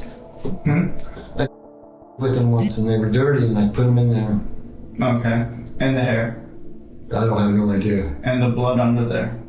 I don't know what to do. I don't know anything about it. There's no blood in there that I'm aware of. I'm telling you there's blood. I mean, this is overtime. Okay? So now I'm not not primary, I'm a suspect. So I don't know, okay. Steve, I'm gonna put this as bluntly as I can. Test it all. I'm gonna put this very harshly. You murdered her. I did not. I did not. This shift in the detective's demeanor clearly catches Stephen off guard. Up until now, he believed Pitcher was someone he could trust. More than that, Pitcher believes the bond between them has gone beyond a typical detective-suspect relationship. One of the disturbing parts of the interview, which this just made me mind of, is I put my hand on his shoulder at one point. Like, one of the phrases I used with him a lot that, once we had that real comfortable level was, this isn't an if type situation. This is, I need your why. What happened? Like, you're obviously a good person. Why did this happen? And so at one point, he was getting worked up, sad-wise, that he knew he was in trouble. And I put my hand on his shoulder, and he goes, yeah, I don't let people put their hand on my shoulder because of prison. And so I immediately took it off and said, I'm sorry. He says, no, I like it when you do it. And I was like, that was one of the key moments. I was like, okay, well, he's now looking at us being in a relationship. He has feelings for me in terms of that. He was putting me in his mind in an awkward position to have to testify. Like, I don't know if part of him thought that I had feelings for him and that he was putting me in an awkward position, making me testify against him. I've never even come close to having anything like that happen before. As Pitcher explains, this unusually strong bond is both beneficial and detrimental to the investigation. Although Stephen appears to want to be honest, he seems afraid of hurting Pitcher's feelings. But unbeknownst to Stephen, that bond is entirely one-sided, because Pitcher is about to confront him with even more evidence he failed to cover up. Can you explain the blood on the cushion under the sheet? No. My leg, I guess, but that's not going to cut it. I know. So, I'm going to go to jail for homicide? I will check with the state attorney, but as of right now, I'm afraid that's the most probable. Oh, geez, guys, I'm not the guy. What? Okay. Can I, let's backtrack. I understand this does not look good. Because you were at the crime scene. We have you at the crime scene because you wrecked. Yeah. And then you didn't report the wreck, but there was minor damage. I get that. I have an issue there. Then we have you come into the library using a dumpster where there's blood in the dumpster. And you told me you put trash there. Yeah. And then we search your van, which you say nobody has been in that van besides Tracy and Charlie. I think and that was a couple days ago. Yeah. And the hair doesn't match that person. I don't know what you guys are talking about. Apparently, all this secrets of investments because I came back down here. So I swear. And the worst part about it is that you're convinced that it's me. What is that? More panties. In my van? Let me see that again. Her bikini bottoms. Those are Susan's too. I wouldn't worry at all about Susan, Steve. No, that's where I am. But my guess is you'll probably never see her again. To Stephen's surprise, on the night he was found, officers recovered a bloody shirt that had been disposed of nearby. And despite it all, Stephen would continue to deny that he had killed Michelle. At this point, it doesn't matter. They don't need a confession, because the final and most disturbing piece of the puzzle has just come to light. When they were going through the van, there were some of the toys were probably 8 inches to 12 inches in diameter. So it was, again, very, very horrific. And I think they ended up finding her DNA on a couple of those, and that's probably what helped to cause her to bleed out. The strangulation was probably most likely not what killed her, but that he would strangle her, let her in and out of contact, like just torture is the best way to describe it. Just awful. Based on the crime scene and the horrific autopsy findings, in 2023, Stephen Matthew Wolf was convicted of first-degree murder, 2 counts of battery, and tampering with evidence. And in the end, he was given the only fitting sentence for his crimes. That's kind of, I think, what did him in. Like, that's that whole situation where he knows, like, even in the interview, he brings up the death penalty and that I'm going to get the death penalty for this. Yeah, so maybe the first time in Florida, if not, it's only been 1 or other 2 times where every member of the jury believed he should get the death penalty. Even though, yes, obviously he's a very horrible person. It's also always weird when you know that it was your testimony and your doing that is going to end this man's life. So it's a mixed bag in that sense. Like even the things like the touch on the shoulder, like as dumb as it sounds, that to him that's this guy cares about me. You know, he really does like me. As crazy as that is. You mentioned that there could be more victims tied to this guy. Do you personally think that he could be like a serial killer with more unsolved murders connected to him? So I 100% think I'd be willing to bet a lot of money that there are bodies out there attached to him that either haven't been found or gone. He was a homeless guy who lived in this van, and you have long periods where you can't even say where he's at. He was skeptical on telling us other locations, kind of thing. Everything just pointed. I mean, we even had, when they were going through the van, I believe there was blood in there that they have yet to identify, for one thing. That didn't come back to either one of them. There was, unfortunately, underwear in the van that appeared to be used. There was other women's underwear in there. Now, granted, he had stolen underwear that we found out from somebody else, but there's all these, little details that too many to overlook.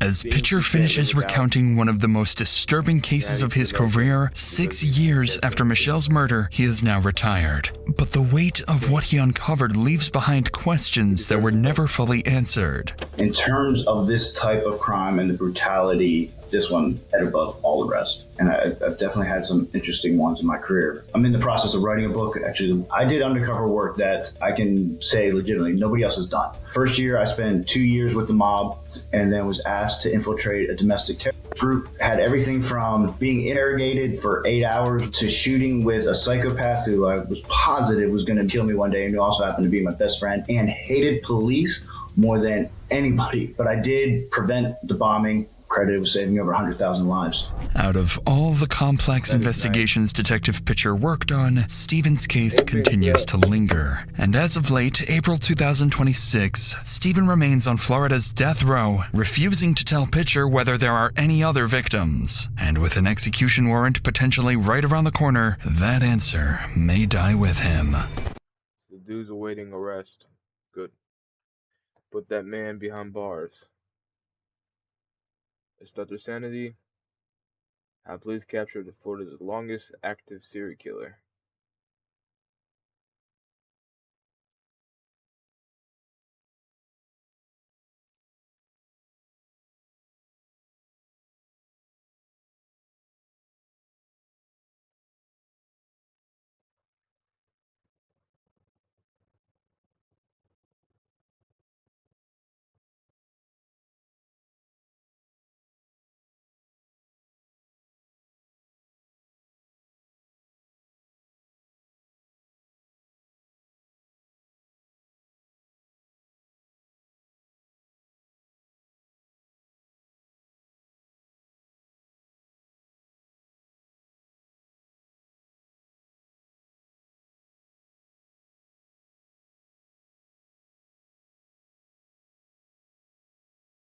I would have gave up. I ain't gonna lie. 6 hours of footage? I can't even do that, bro. You know?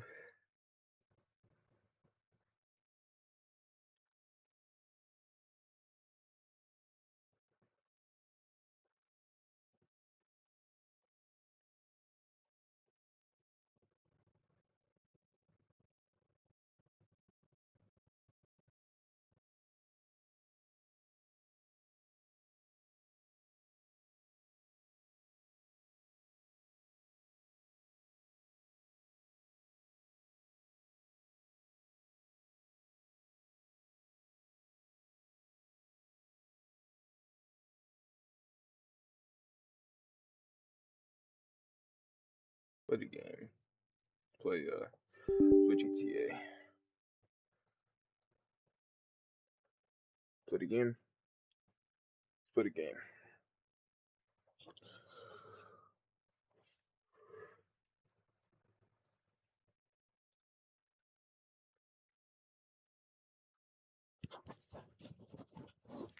I'll be right back.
A reservoir for being great angels when I play the keys.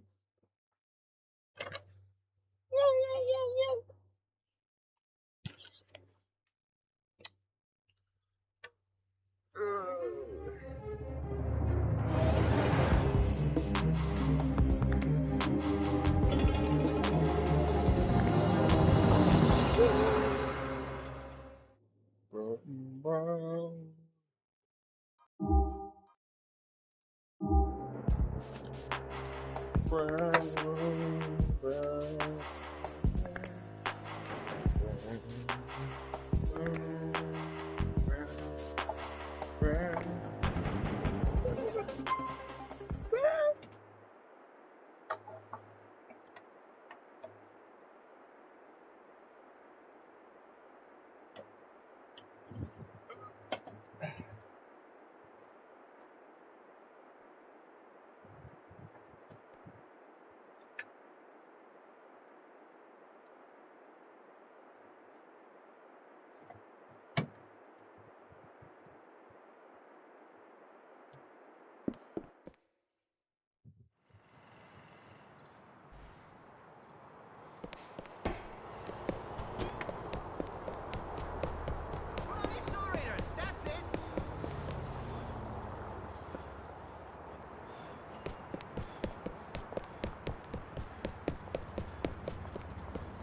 Can you get out of the...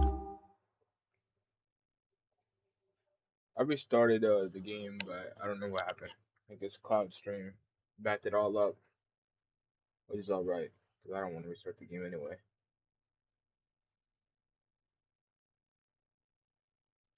So Francis mission. I'm just going through the story. I ain't gonna worry about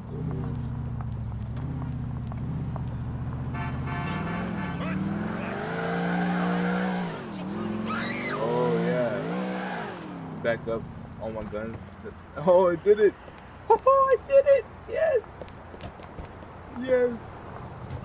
Yes! Look at what good.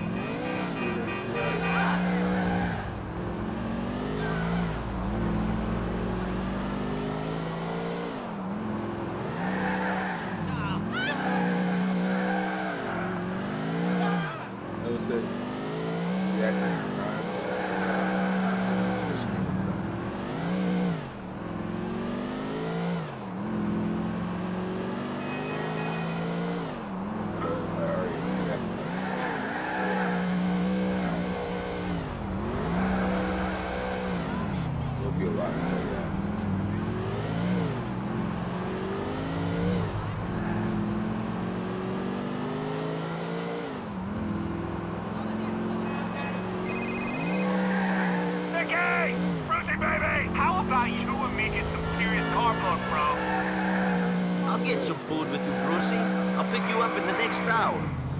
Sweet! Nico, sweet! Catch it in, bro.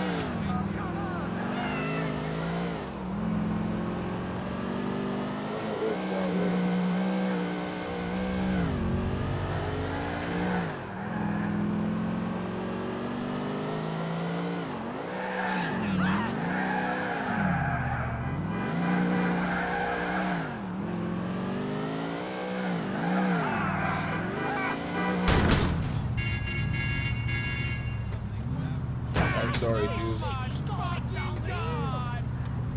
Oh, they put you in this game. Yo, I'm about to have a blast.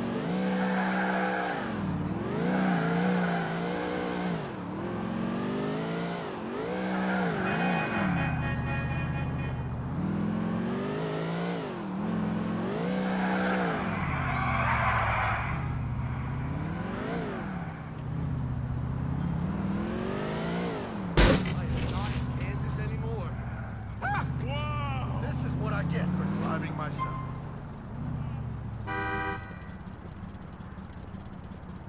Yeah, go in the passengers, bro.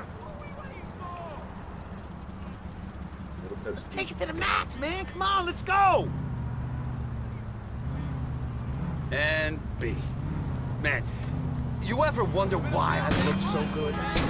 You ever think what motivates Brucey to sculpt his body into rock-hard cut granite? Can't say that it keeps me up at night, but I guess that it's because you're a bit insecure. There's nothing wrong with that. Oh, you're crazy bastard, man. Fucking crazy. I love you, man. I love you. But you're wrong, bro, okay? I'm cut like I am because I can. Most people are happy with being average. They settle for, what, a mid-sized car, 2.4 kids, and a chubby fucking wife? Huh? Yeah, right. I'd settle for people stopping trying to kill me. That's an average life I could go for. Ah, you don't mean that. Shit. You like to push shit to the next level as much as me. As I was saying, people settle for the average and don't look for any more, okay? I want to be everything I could be. I will pump iron, hit the cardio, juice to the max. I'll do all that to look the best I can. That's why I've got the hottest bitches in my bed, the sweetest rides in my garage, the coldest ice on my wrist, okay? You know it, NB. I don't let anything stop me from hitting the pinnacle, baby.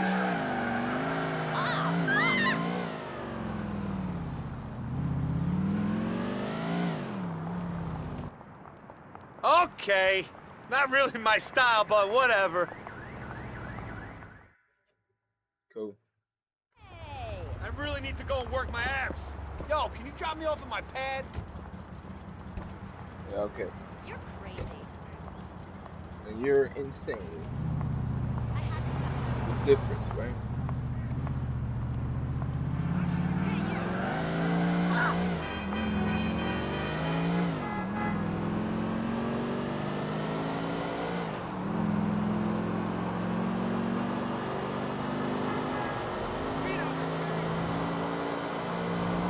Watch out for incoming traffic. Nice, Nicky!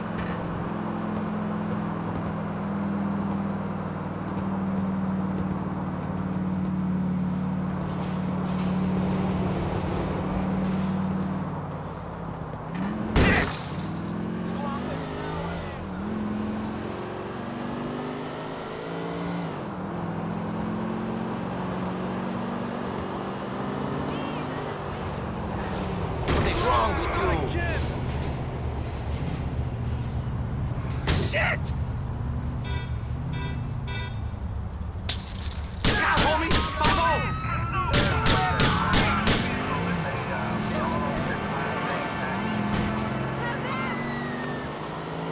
I want to do that.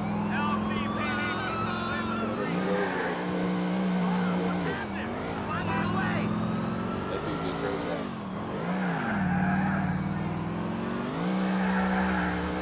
Watch it, man! There's the cops!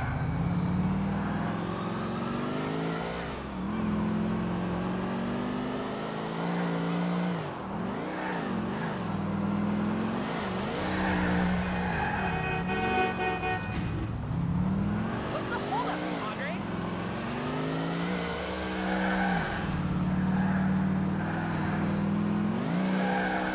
No ball!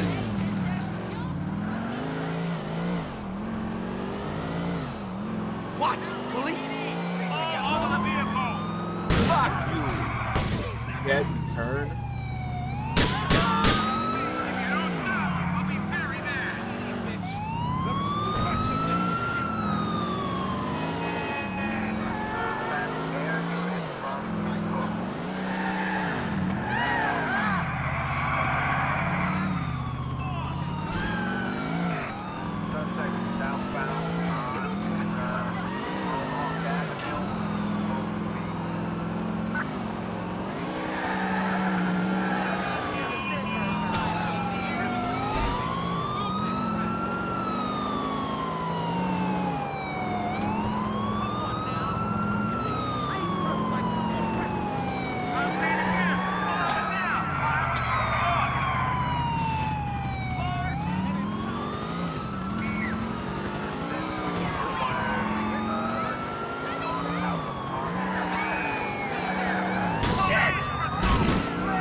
driving in Liberty.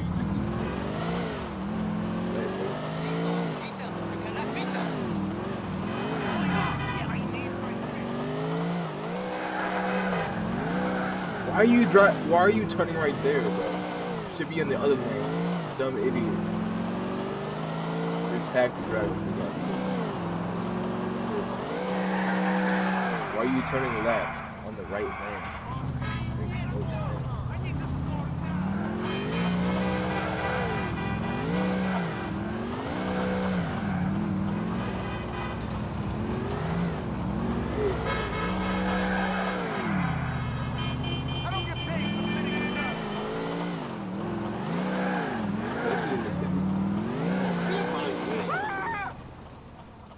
Good times, homie. Good times. See you soon. And do some crunches, man, for God's sake. Shit.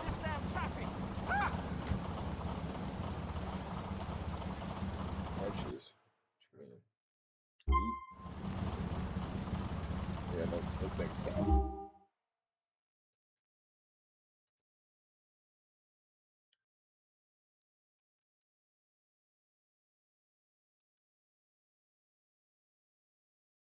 We're at Dwayne. We'll see.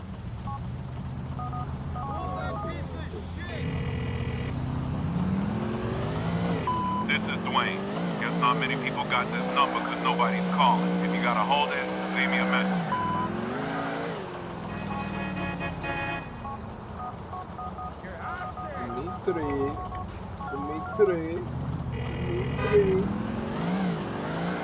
Kate, it is Nico. We met with your brother, Becky. He gave me your number. Hi, Nico. What's up? I was wondering if you wanted to come out with me sometime. Or maybe we do something together. Okay, that could be interesting. I don't normally socialize with Packy's gangster friends. But sure, pick me up in the next hour. See you then. Another gangster. Nico Bellic. That's a good mistake. Another gangster. I'm Nico Bellic.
I just wanted to say, you ever need a lift in a helicopter, give me a call, all right? Yeah. Wow, thanks, Brucey. I appreciate that.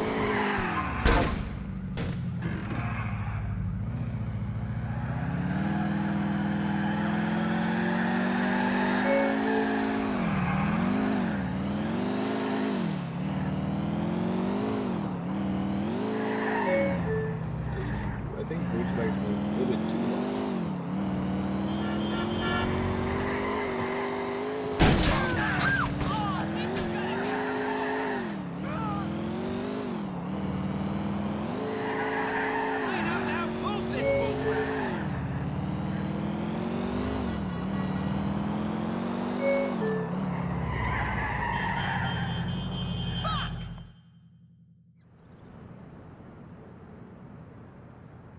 Go bowling like that. Hey, you. Shall we go? This. Go bowling. Okay, bowling. Nice. Thanks, Kate. Yeah, it's okay, isn't it?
No.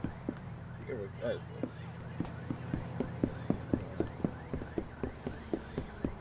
You are very rude.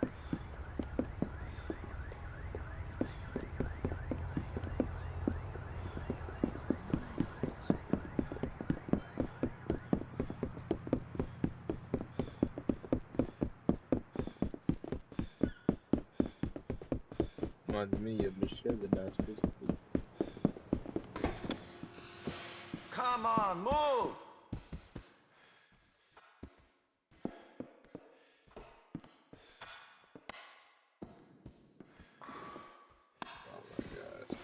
Oh my god. Fucking asshole!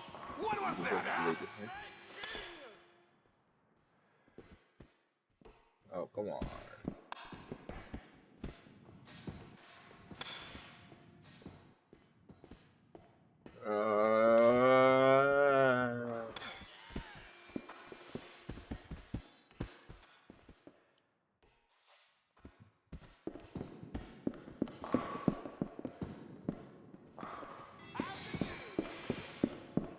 Look out!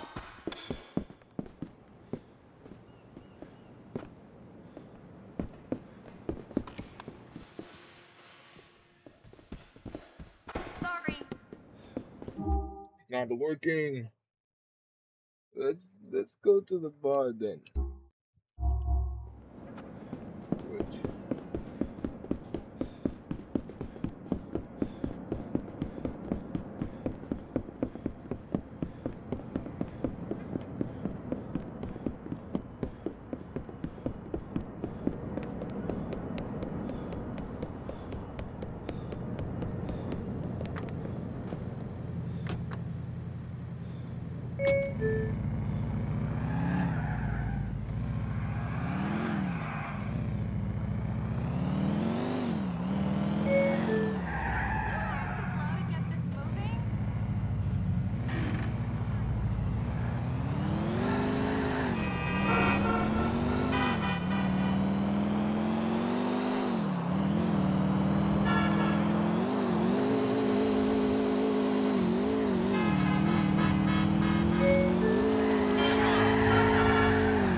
From a distinguished family of alcoholics, as you know. Let's go. Yeah, we're just gonna drink.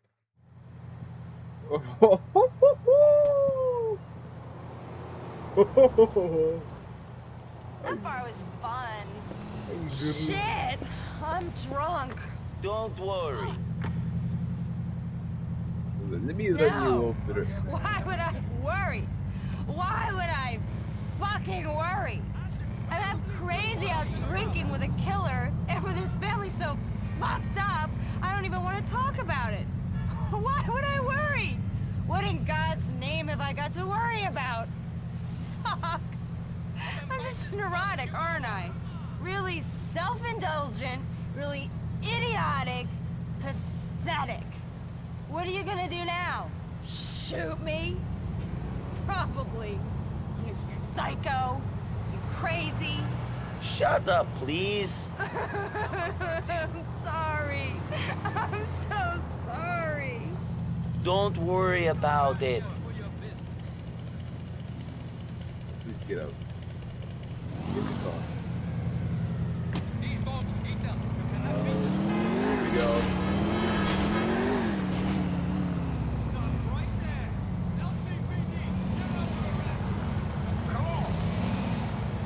I'm driving. The cops. Don't worry. Driving slow.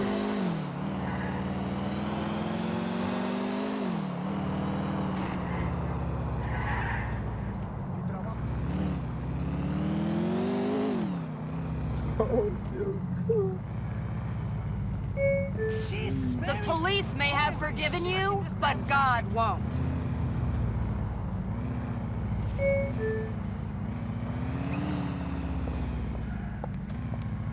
Ah, fuck!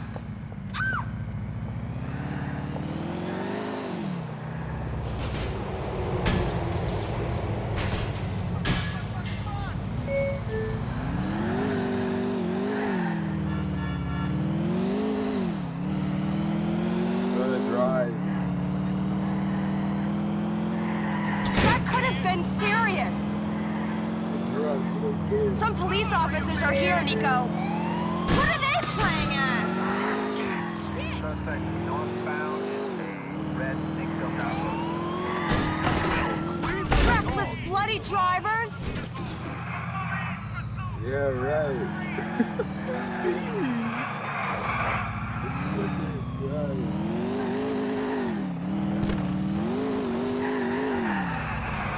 What's it always me? I should quit. I can still be this. Jesus, holy shit!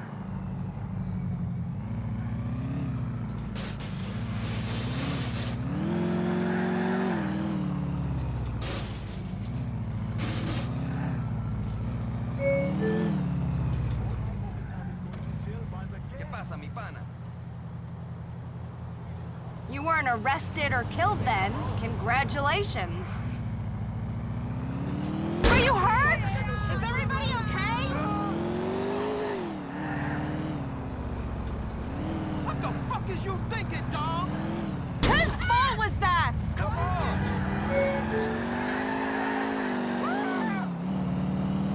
Ah, I bet you've had a few run-ins with the cops before.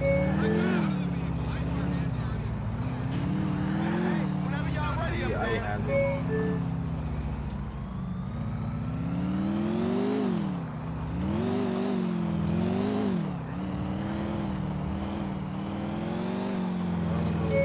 Whose fault was that?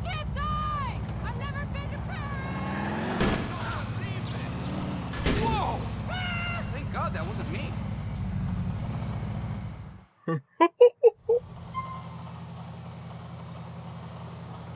See you soon. We had a blast in a week.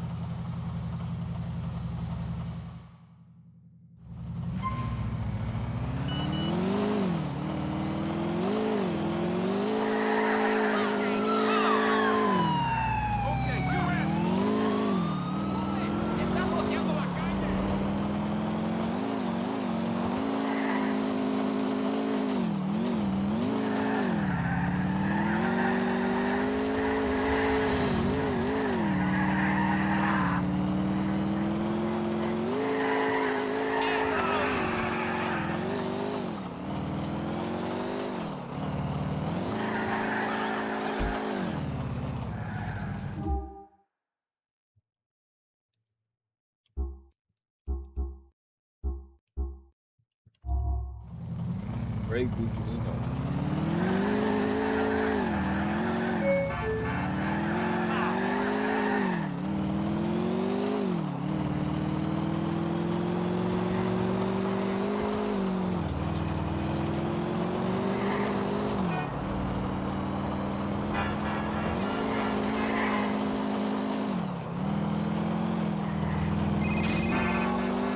Cousin, it is your cousin. How about we go see a show? It's good idea, Roman. I come to collect you in next hour. Cousin, this is wonderful news. See you soon. Cousin, it's your cousin.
There you are, cousin. Let's move. What do you think about America, Nico? Tell me straight. You love it, no? I don't know, Roman. It is the same as any other place, only louder. People don't know how to shut up here. I bet you would like to teach them, wouldn't you, cousin? But you can't. Or at least you can't teach everyone. Really, you don't like it? The lights, the titties, the food, the opportunities? Come on, Nico, it's kind of incredible. It's stupid. Everything is just advertising with nothing to back it up. They tell you you're eating the best burger ever. And you believe it until you're sweating out all the chemicals in it and the hormones are making your balls feel funny. My balls feel fine, but I did notice my man tits getting larger when I was eating a Cluckenbell every day. Everything else is fake too. The titties aren't real, and the opportunities aren't opportunities at all. To seize them, you end up in so much debt that you'll be a slave for the rest of your life. I cannot believe what you are saying. Do you seriously mean that you don't like fake titties, cousin? Seriously.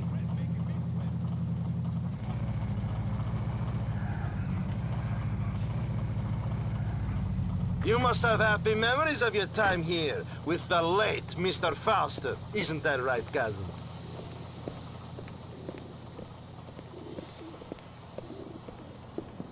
I ain't know about that.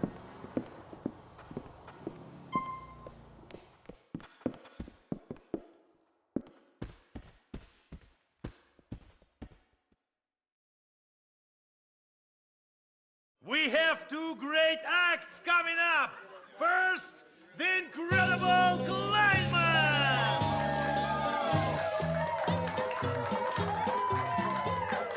Welcome. I am constantly asked, Kleinman, when did you discover you were magic? Have you ever used your powers for good? Like making cancer patients or nuclear warheads disappear? One man even asked me, can you make my masculinity disappear? But I am here to entertain you, not your bi-curious fantasies. I will now make my assistant float. I will defeat gravity. I will be the master of Isaac Newton. Now, arise!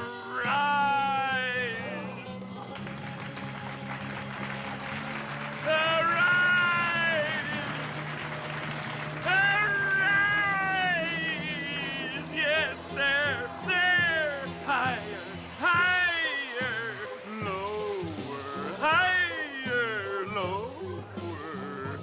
Ah, yes, I can make this filthy woman fall under my dominion. Oh, arise, yes. Eat shit. Oh, Laurel, Laurel. Oh, you're quadriplegic. Don't worry, everybody. She's probably only paraplegic. Now let's hear it for Miss Bluesy St. John. Welcome to Mama's Little Show. Yeah, play it, Al, play it. Al's a fine piano player. Pre-recorded because his union got a little mouthy and greedy, so we sing to his CD now. But I still feel like he's here in spirit. I have a little song I want to share with you. It's about something that's happened to us all. No, I'm not talking about getting sandwiched by two Lebanese train porters in the caboose. No, I'm talking about losing your baby. You know, they get picked up by a stranger on the way to go to school, and then you grab a bottle of gin down from the dusty cupboard where you put it, and you wake up in the sterile belly of a spaceship, and a man comes over and looks like your father, and you realize that day your dad disappeared. He didn't leave your mom for the fat bitch at the gas station. He was abducted. And your captors put you down in a farm field late at night somewhere in Iowa. And they painted patterns in the corn. And the crickets are singing. And the cows baying in the distance. And your backside hurts something fierce from the probing. Woo! And the Holy Ghost is there too. Man, the Lord has a ghost. And there's a girl on a swing set, and you go push her off the swing. And you know what? We're all that little girl sometimes. Sometimes life pushes you off the swing, or makes you a little girl, even when you're a little boy. Well, that's all I've got time for tonight. I love you all. Thank you so much. Good night. Miss Bluesy St. John! Austin, your Russian gangster friend is dead. The place is going to pot. Thank you in advance for driving me home. Let's go now.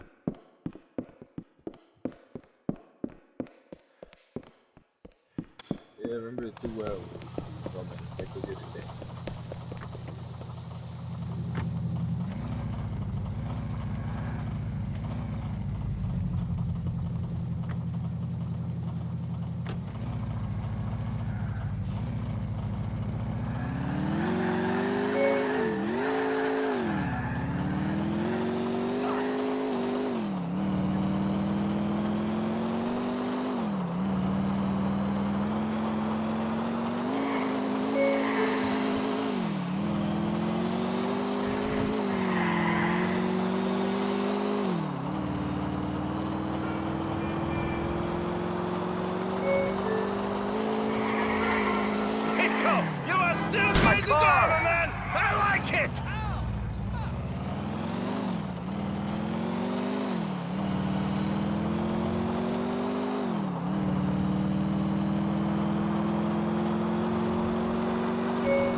I don't know about the week going through.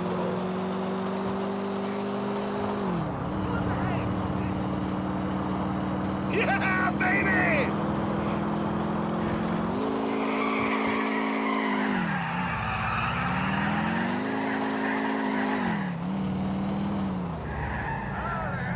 Let's get going!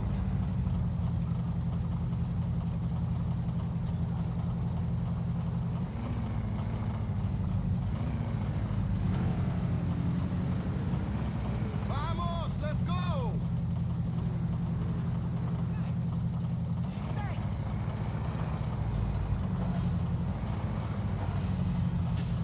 Have a nice day. Have a nice day. Paid in full.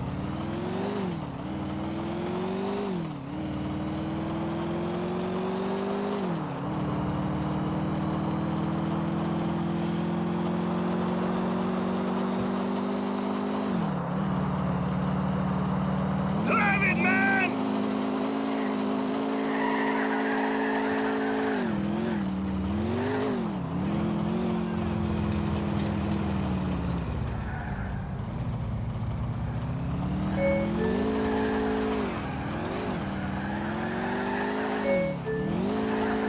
Back home, Gaga.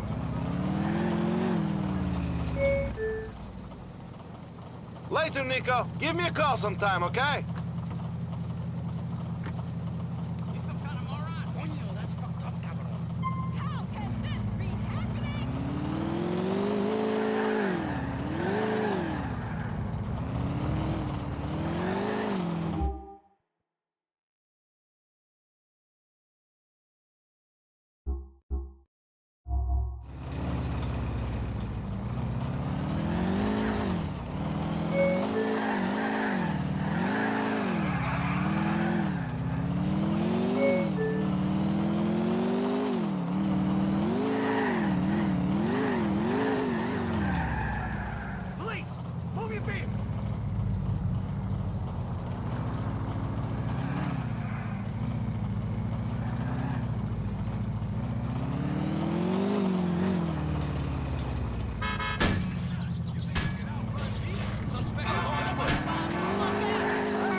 and your health worries.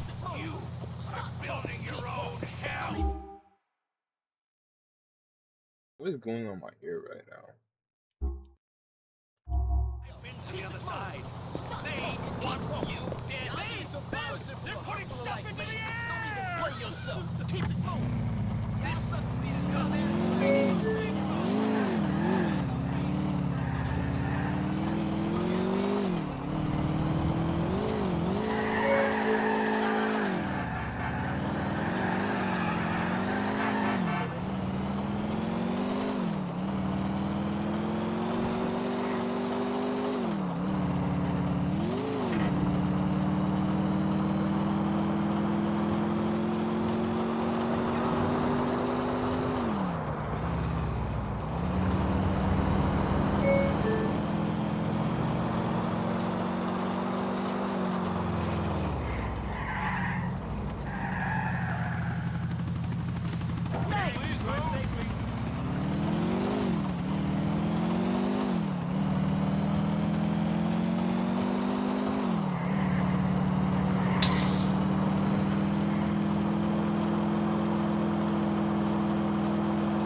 fucking annoying!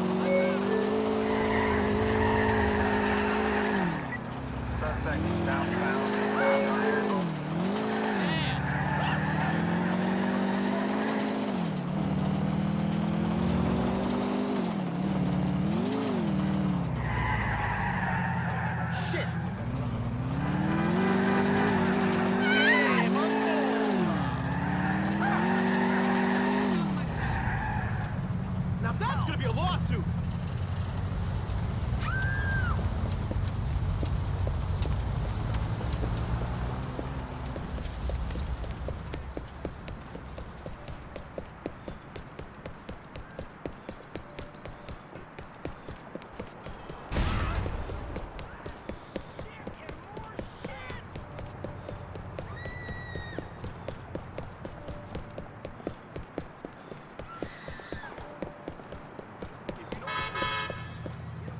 Out the car, now, lady! Wait, wait, wait!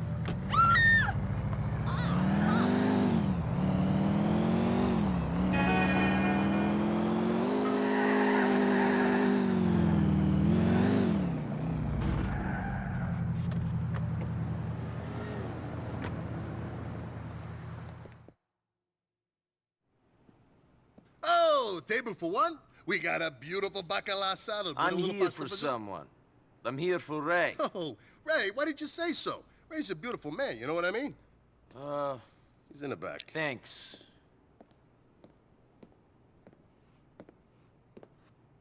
Hey, Nicky! Ha ha! How you doing, kid? Fine. Ah! Hey. That Mick bastard friend of yours says you're okay. Good. That you're reliable. Yep. But can I trust you? Why go through all this? Why stick your neck out? Why do all this work? Because I need the money. And because I can't do anything else. And because I'm good at it. Sure. And because I'm trying to find someone. Okay, maybe we can help. Let's see how we do. So anyways, I got this friend. Only the friend ain't my friend no more because he ain't getting me the vig he owes. Okay. Seems this guy does not respect the waste management business. Lives over in a project on Galveston near you. Name is Teddy Benavidez. Do what you gotta do. Somebody gets burnt, so be it. Fine. And you'll pay. Hey, you kidding? I'll pay double. Good. But you mess up, bad things are gonna happen.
It's fucking difficult to chain smoke these days. Are you trying to be funny?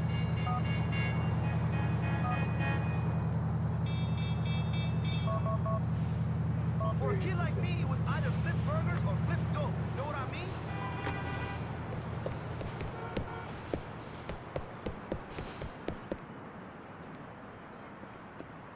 You know what apartment Teddy Benavidez is in? No sé, I don't know no Teddies. You sure about that? You want the last thing to come out of your mouth to be a lie?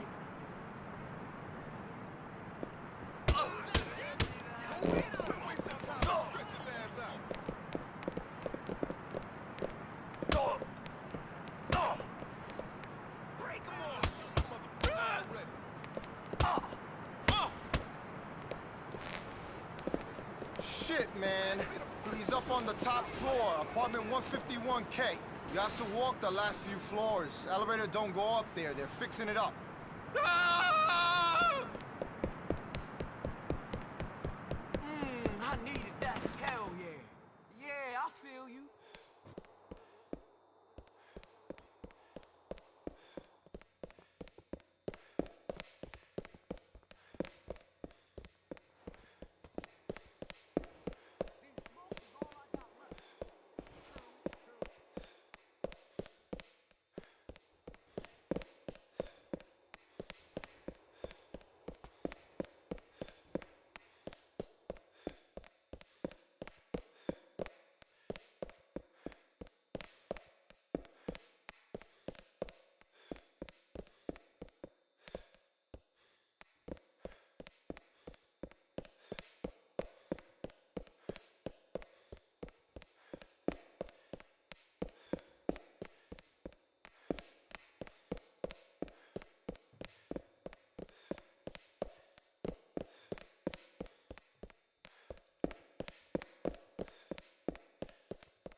Oh my god.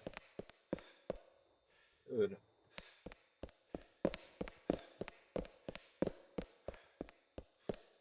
Was this a freaking loop? I'm getting really high, I ain't gonna lie. Feels good to be fucked. I'm going in. What is it?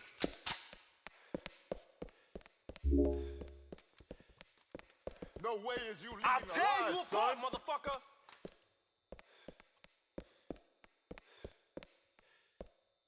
Oh, I'll rip your fucking heart out.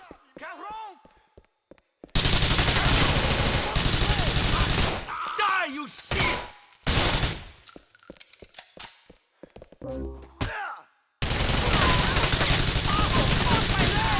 Be afraid, friend! Don't kill me, man!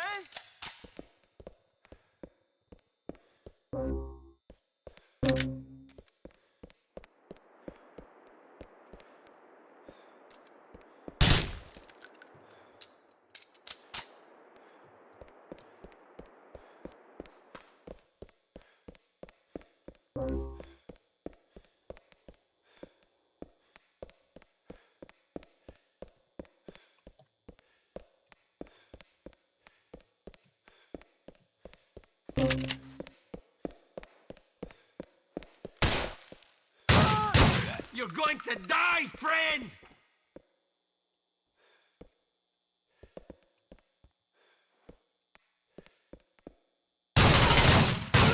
Stay down! Mi pana, hang on, okay? Mi pierna, mi pierna! He shot my leg! There he is. Are you gonna finish me quickly? This is it!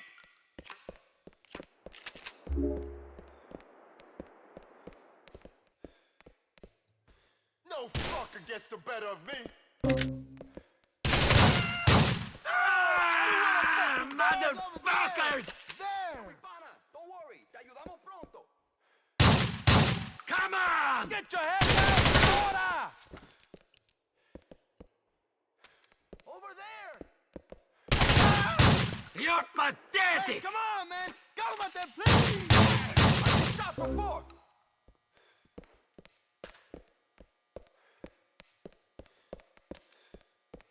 Sweet! You glad you messed with me? Come out, Joe!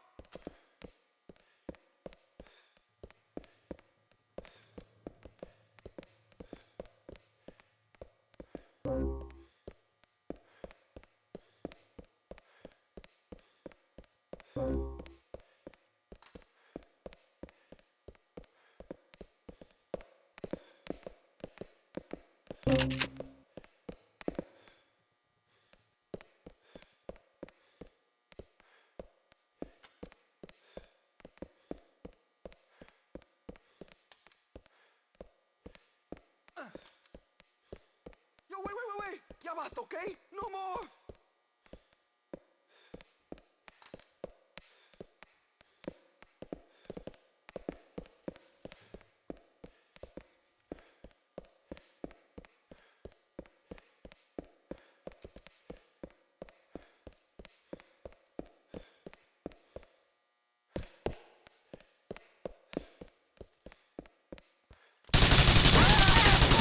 Go to him! Hey, you got me! Cálmate! He's dead. Twin.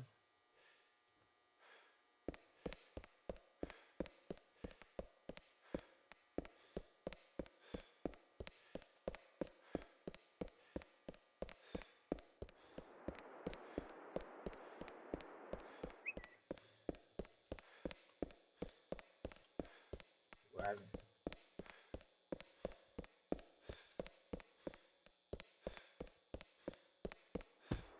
After the mission.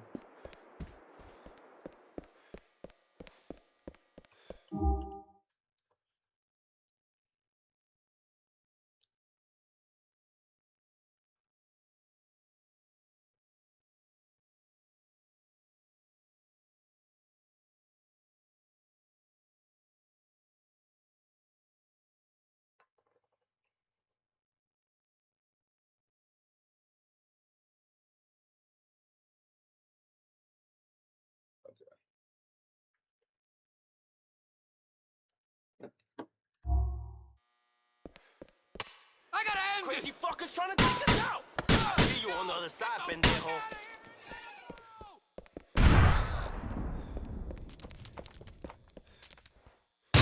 Be scared!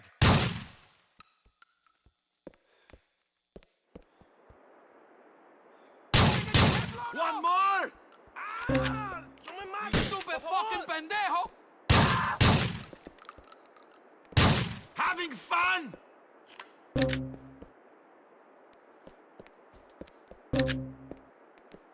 I told myself I wouldn't get back in the game!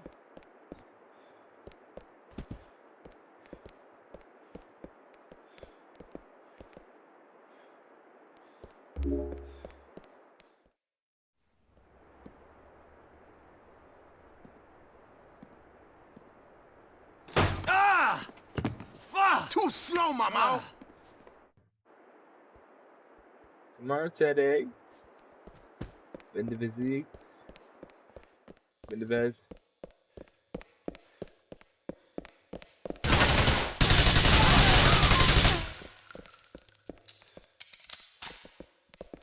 No, you had it in there.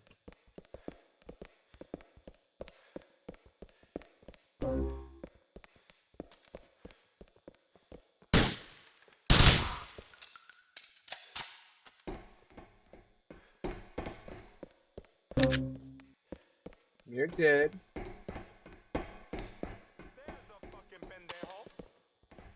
Watch out! Don't watch out. I want to kill you.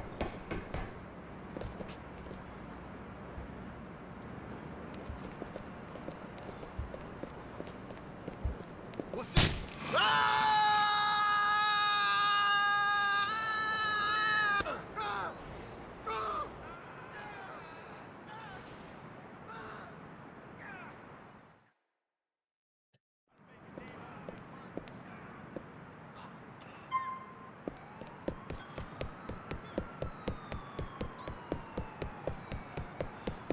When I get my contract, I'ma quit, honest.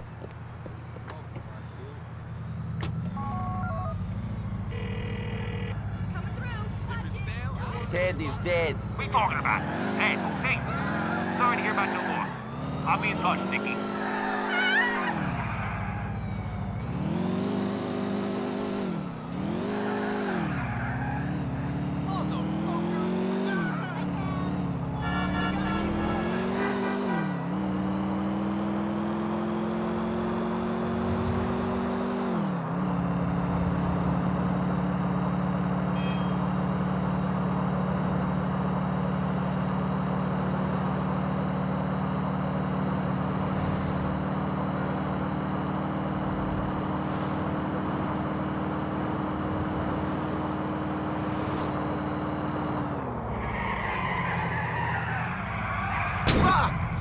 Hey, watch it.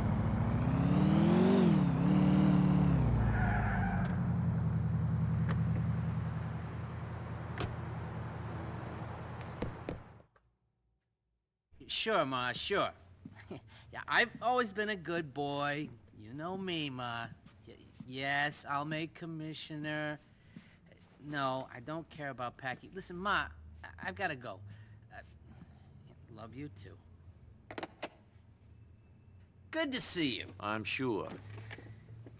You know, it's funny, but I see a lot of me in you. You know why? No. You know there's no good and no evil. Just shades of fucking gray. Whatever. You make things 1% better, that's enough. That's our duty. If you say so. Oh, I do say so. I want to make things a bit better, by any means necessary. And you? What do you want? I want to get paid. Sure. Yeah, sure you do. So listen, I got something I need you to do. This is the last time. Of course. Some drug dealer is holed up in a tower block in East Holland. Now, this scumbag's been pushing drugs, pimping women, you name it, he's done it. I need him dealt with. Isn't that police work? Sure. And the moon is made of cheese, and the streets is paved with gold. Wake up! Excuse me? The guy's guilty as sin. He is sin. But it'll take me a year to get the evidence. More, maybe. And maybe good men will get taken down by that evidence. Maybe people make mistakes. But this guy is scum. How much? Oh, how much? Good money. 2 G's. 2? You mean 5? You know, if someone was to tell me you was some fresh off-the-boat killer with more balls than brains, I'd say he was about right. Okay, you got a deal. Head on up to Vorksite and call me. 5 G's.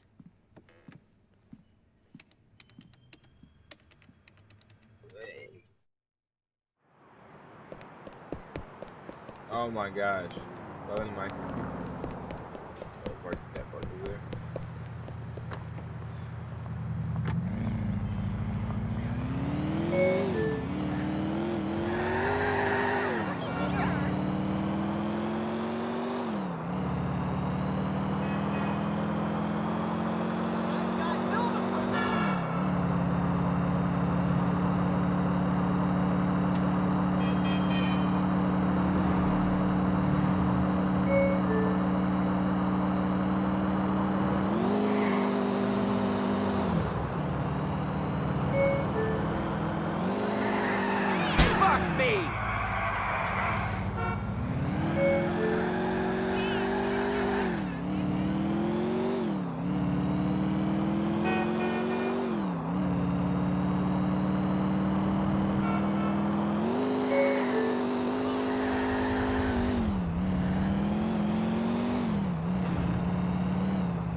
I'm outside the project. Where is he? Should be on the 2nd floor. Keeps an eye on all his boys from up there. The guys you see are gonna be working for that scumbag in one way or another. Anyway, these projects all got the same layout. A staircase leading up on either side. Try to get off the ground floor before getting violent. Violent? Me? Yeah, you. Remember, you're doing a real service for the community by getting rid of this scumbag. Francis McCreary is the community now? You're starting to sound like your friend Manny.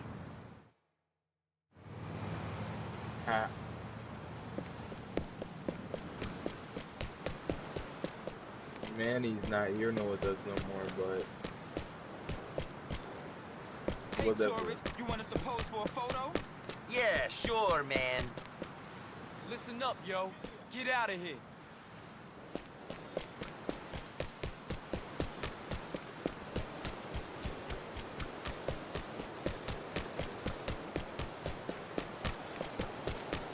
You a long way from Star Junction, cracker.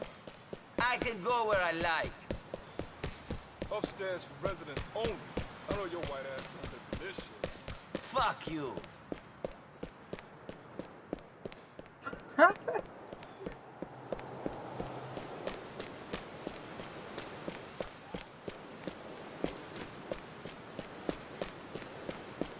Going up there would be a dumb play. I'm telling you that.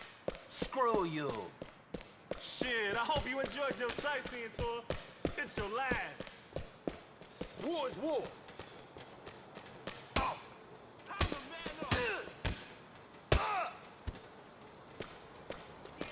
You ain't fucking with me.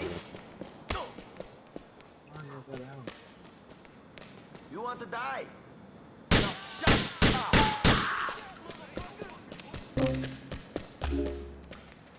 Hold me down, big boy.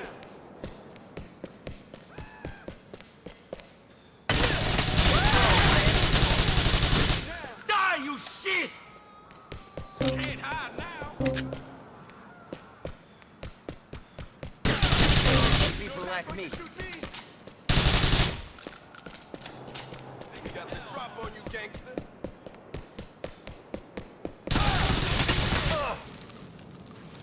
Hiding behind that wall.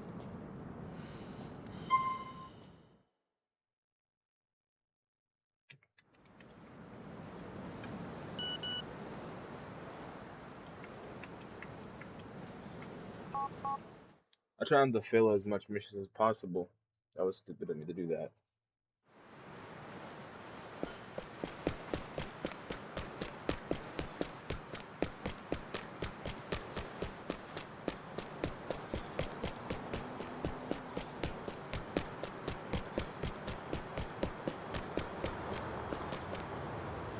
You want me to rob you or kill you?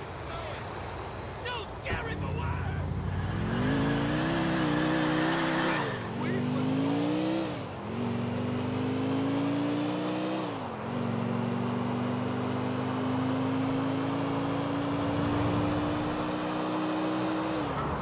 Not the car!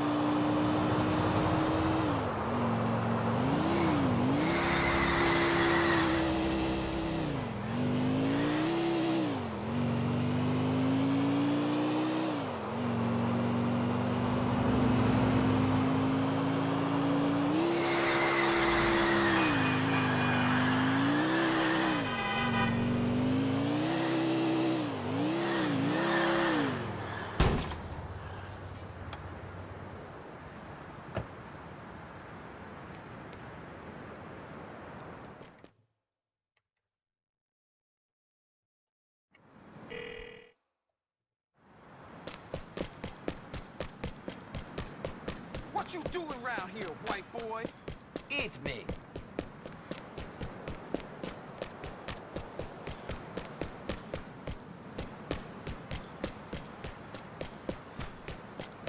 Only thing you'll find up there is a bunch of people who want to kick your ass. Whatever. This ain't the place for you, son. You dead. You want me to Yo, pull the give trigger, up. huh? You want me to kill you? We coming. What is it? 360 degrees.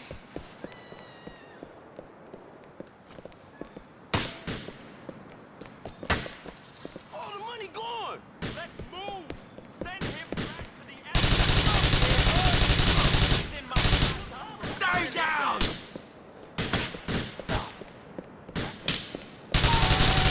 You dead, bitch! You finished, gangster. It's a wrap.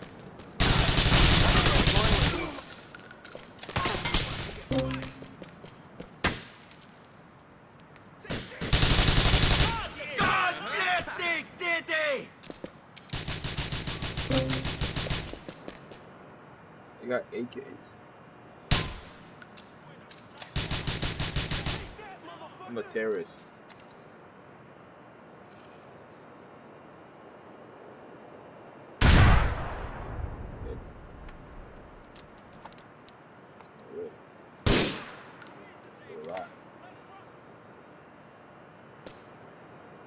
Must be 50 or something. 50 got shot. Blew up. I got a good shot. I'm returning his ass. Talk some shit now. Let's rush this jump, fam. Find some cover.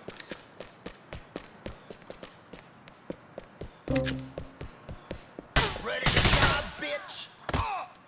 You want the bullet? Oh my god.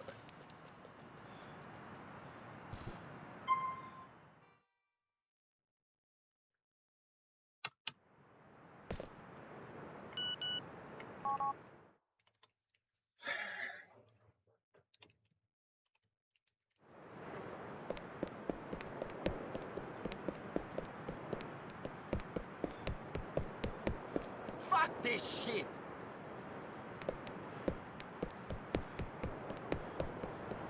Can't ride the police.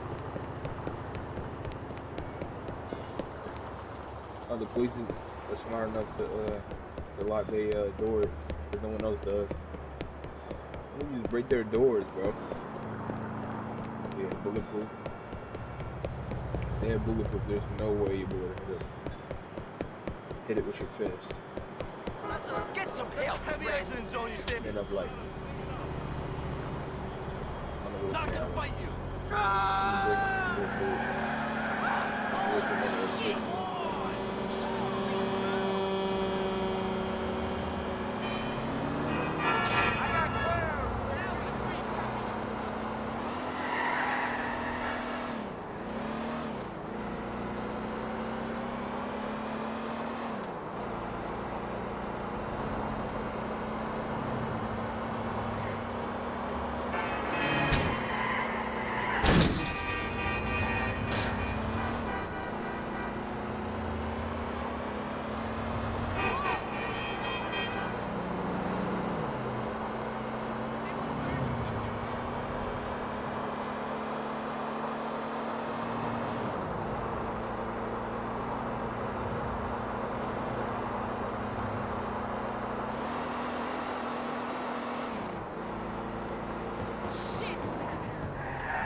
You in the wrong hood, homie. Raise up.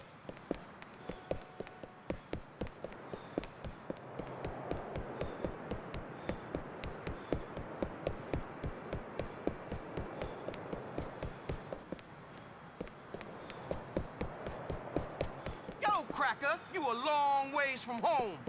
I can go where I like. Shit, I wouldn't recommend going up there. It ain't gonna end well for you. You just crossed the line, you punk ass bitch. Let's move in, fam. Find some cover, fam. You're pathetic!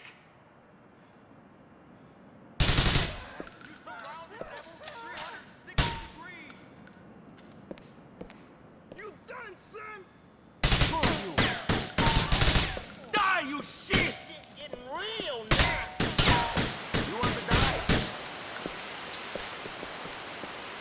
Let's move. Send him.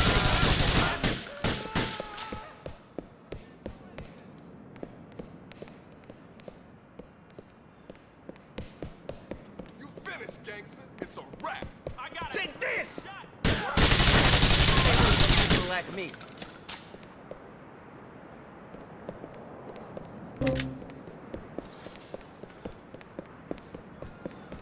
Don't make me kill you. Gotta make money. Nothing else. Death, devil. Give up.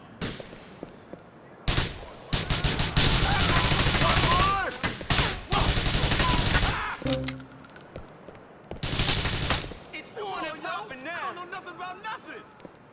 Seize the day, brothers. Let's Stay down there.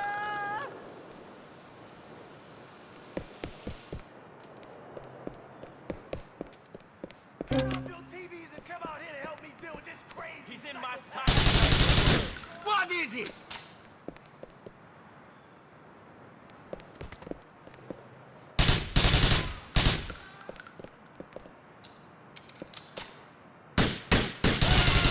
Go to hell! Never die. I don't give a shit! Take this, you white trash asshole!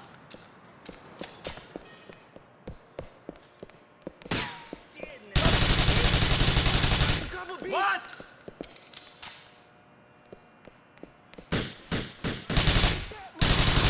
Should have run away from me. This is it! Whatever you want. I got drugs and money. Stop crying and stay down. I ain't playing.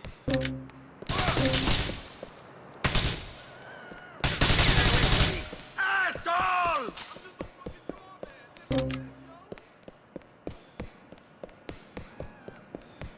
I need some help up in this bitch.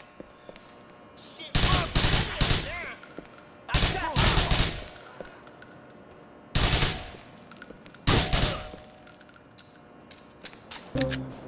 Let's move.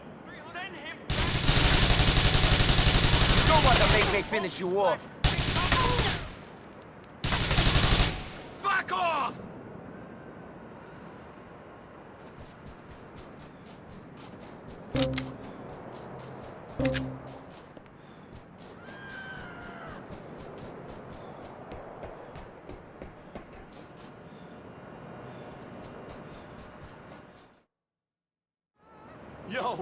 Yo, man, you got me. Chill.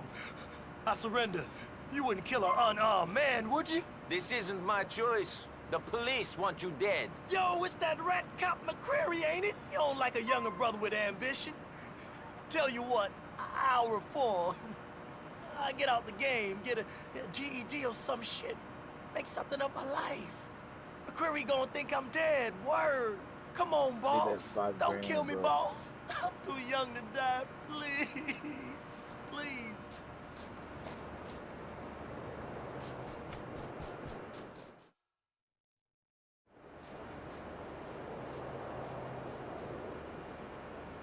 That's right. We the same, me and you. Look out for each other. You the boss, though, man. You the boss of me. Get out of here. I see you again, you wish I had killed you now.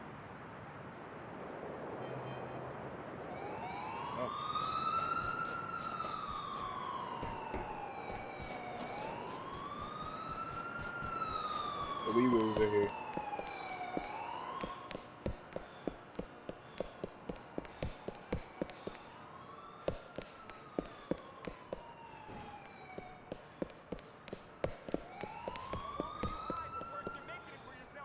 Police, don't move up, asshole! Dispatch air unit from North Holland.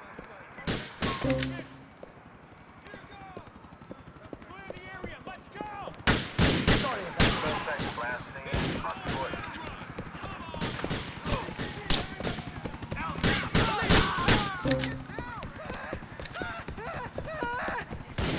Where's your fucking...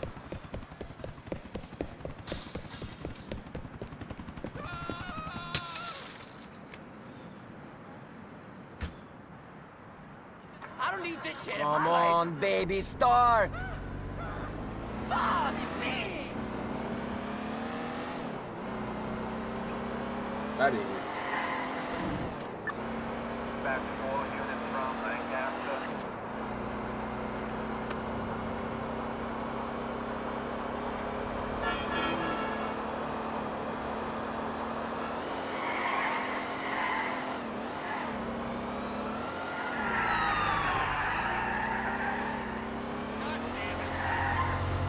Look at that cool.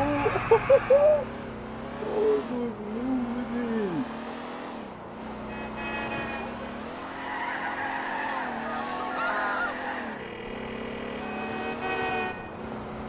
You don't have to worry about Clarence anymore. You did a good thing, Nico. That boy was mean.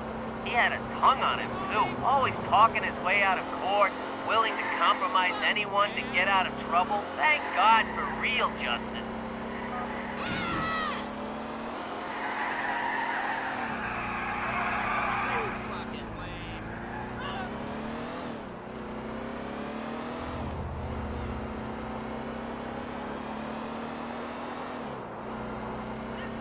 All of you listen. All of you.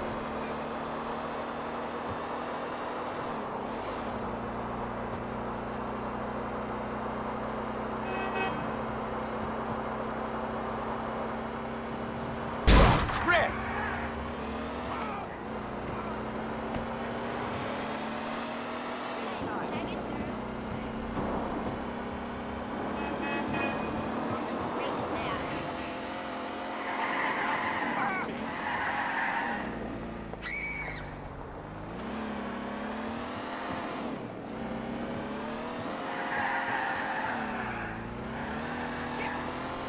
Hello.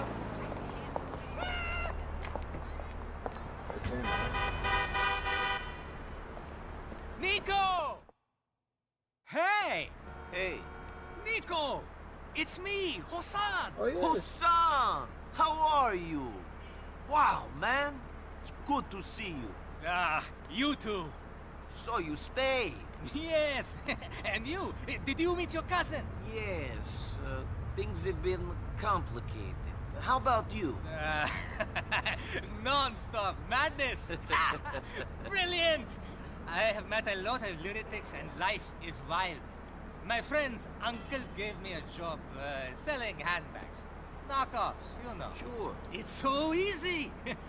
Easier than working on the goddamn boat anyway. And women, they love you, man. After 3 months on that ship, let's just say I was not cut out for the sailor's life. Ah, shit. It's good to see you. You too. Hey, Hassan speaking. Yes, I'm on my way. Nico, hey, what are you up to? Nothing too urgent. Hey, why don't you walk with me? I've got to go collect some money. Okay, sure. Great.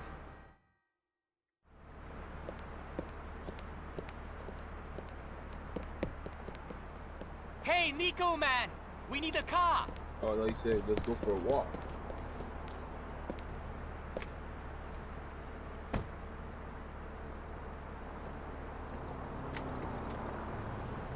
This guy's just over on Castle Drive.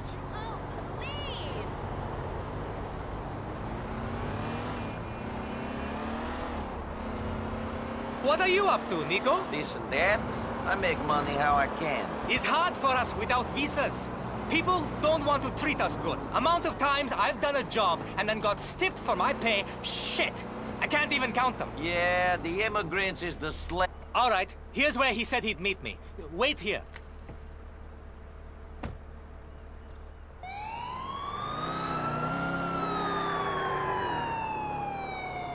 Hey man, you got that money?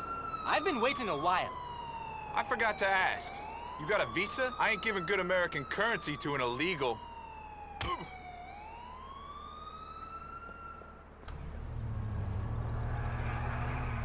Shit! He's got all my back pay! Can you get him?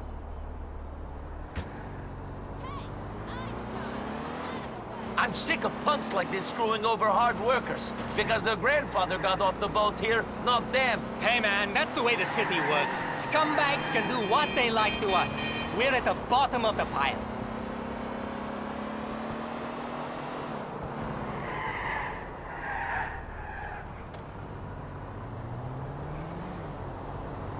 Screw this shit. Catch up to him, man!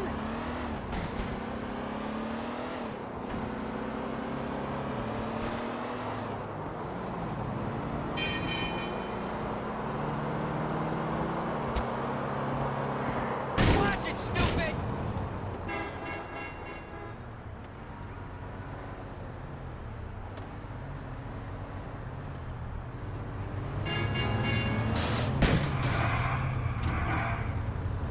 He's running for it! Catch him!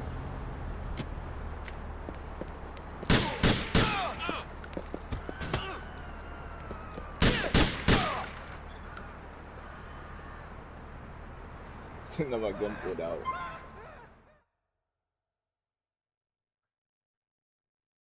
What happens? When I restart the mission?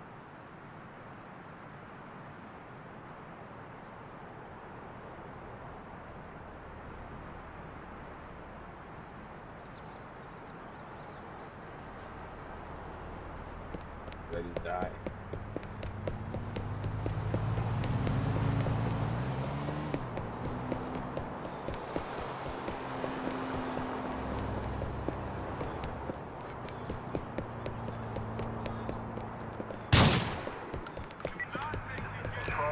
Yeah, the firearm discharge on State Street, President City.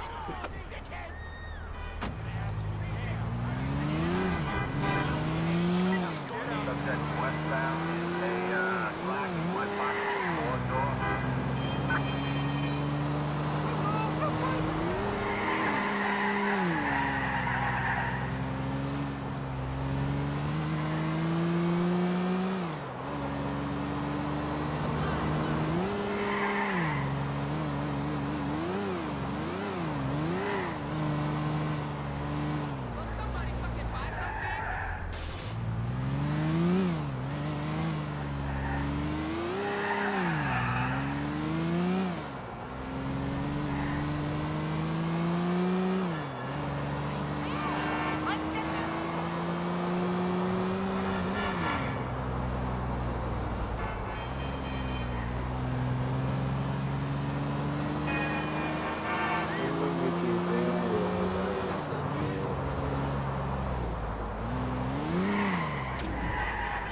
Are you trying to get us both killed, you fucking asshole? What?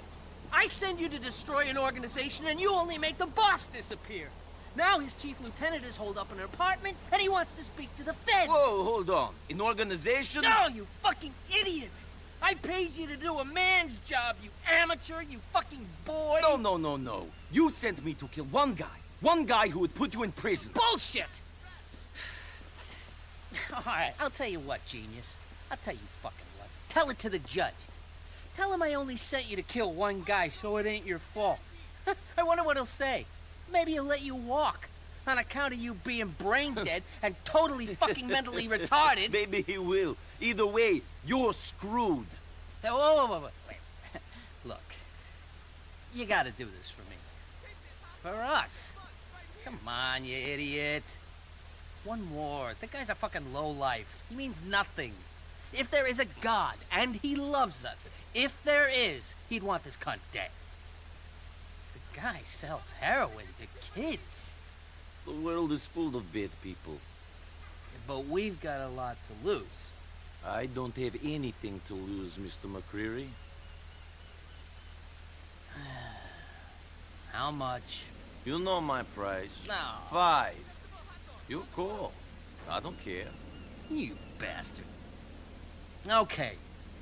Now the guy lives in an apartment on Denver between V and W. He's holed up there pretty tight. I left a rifle for you in the trunk of a car at the corner of Albany and M. So go there, give me a call.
rig we're looking at right now.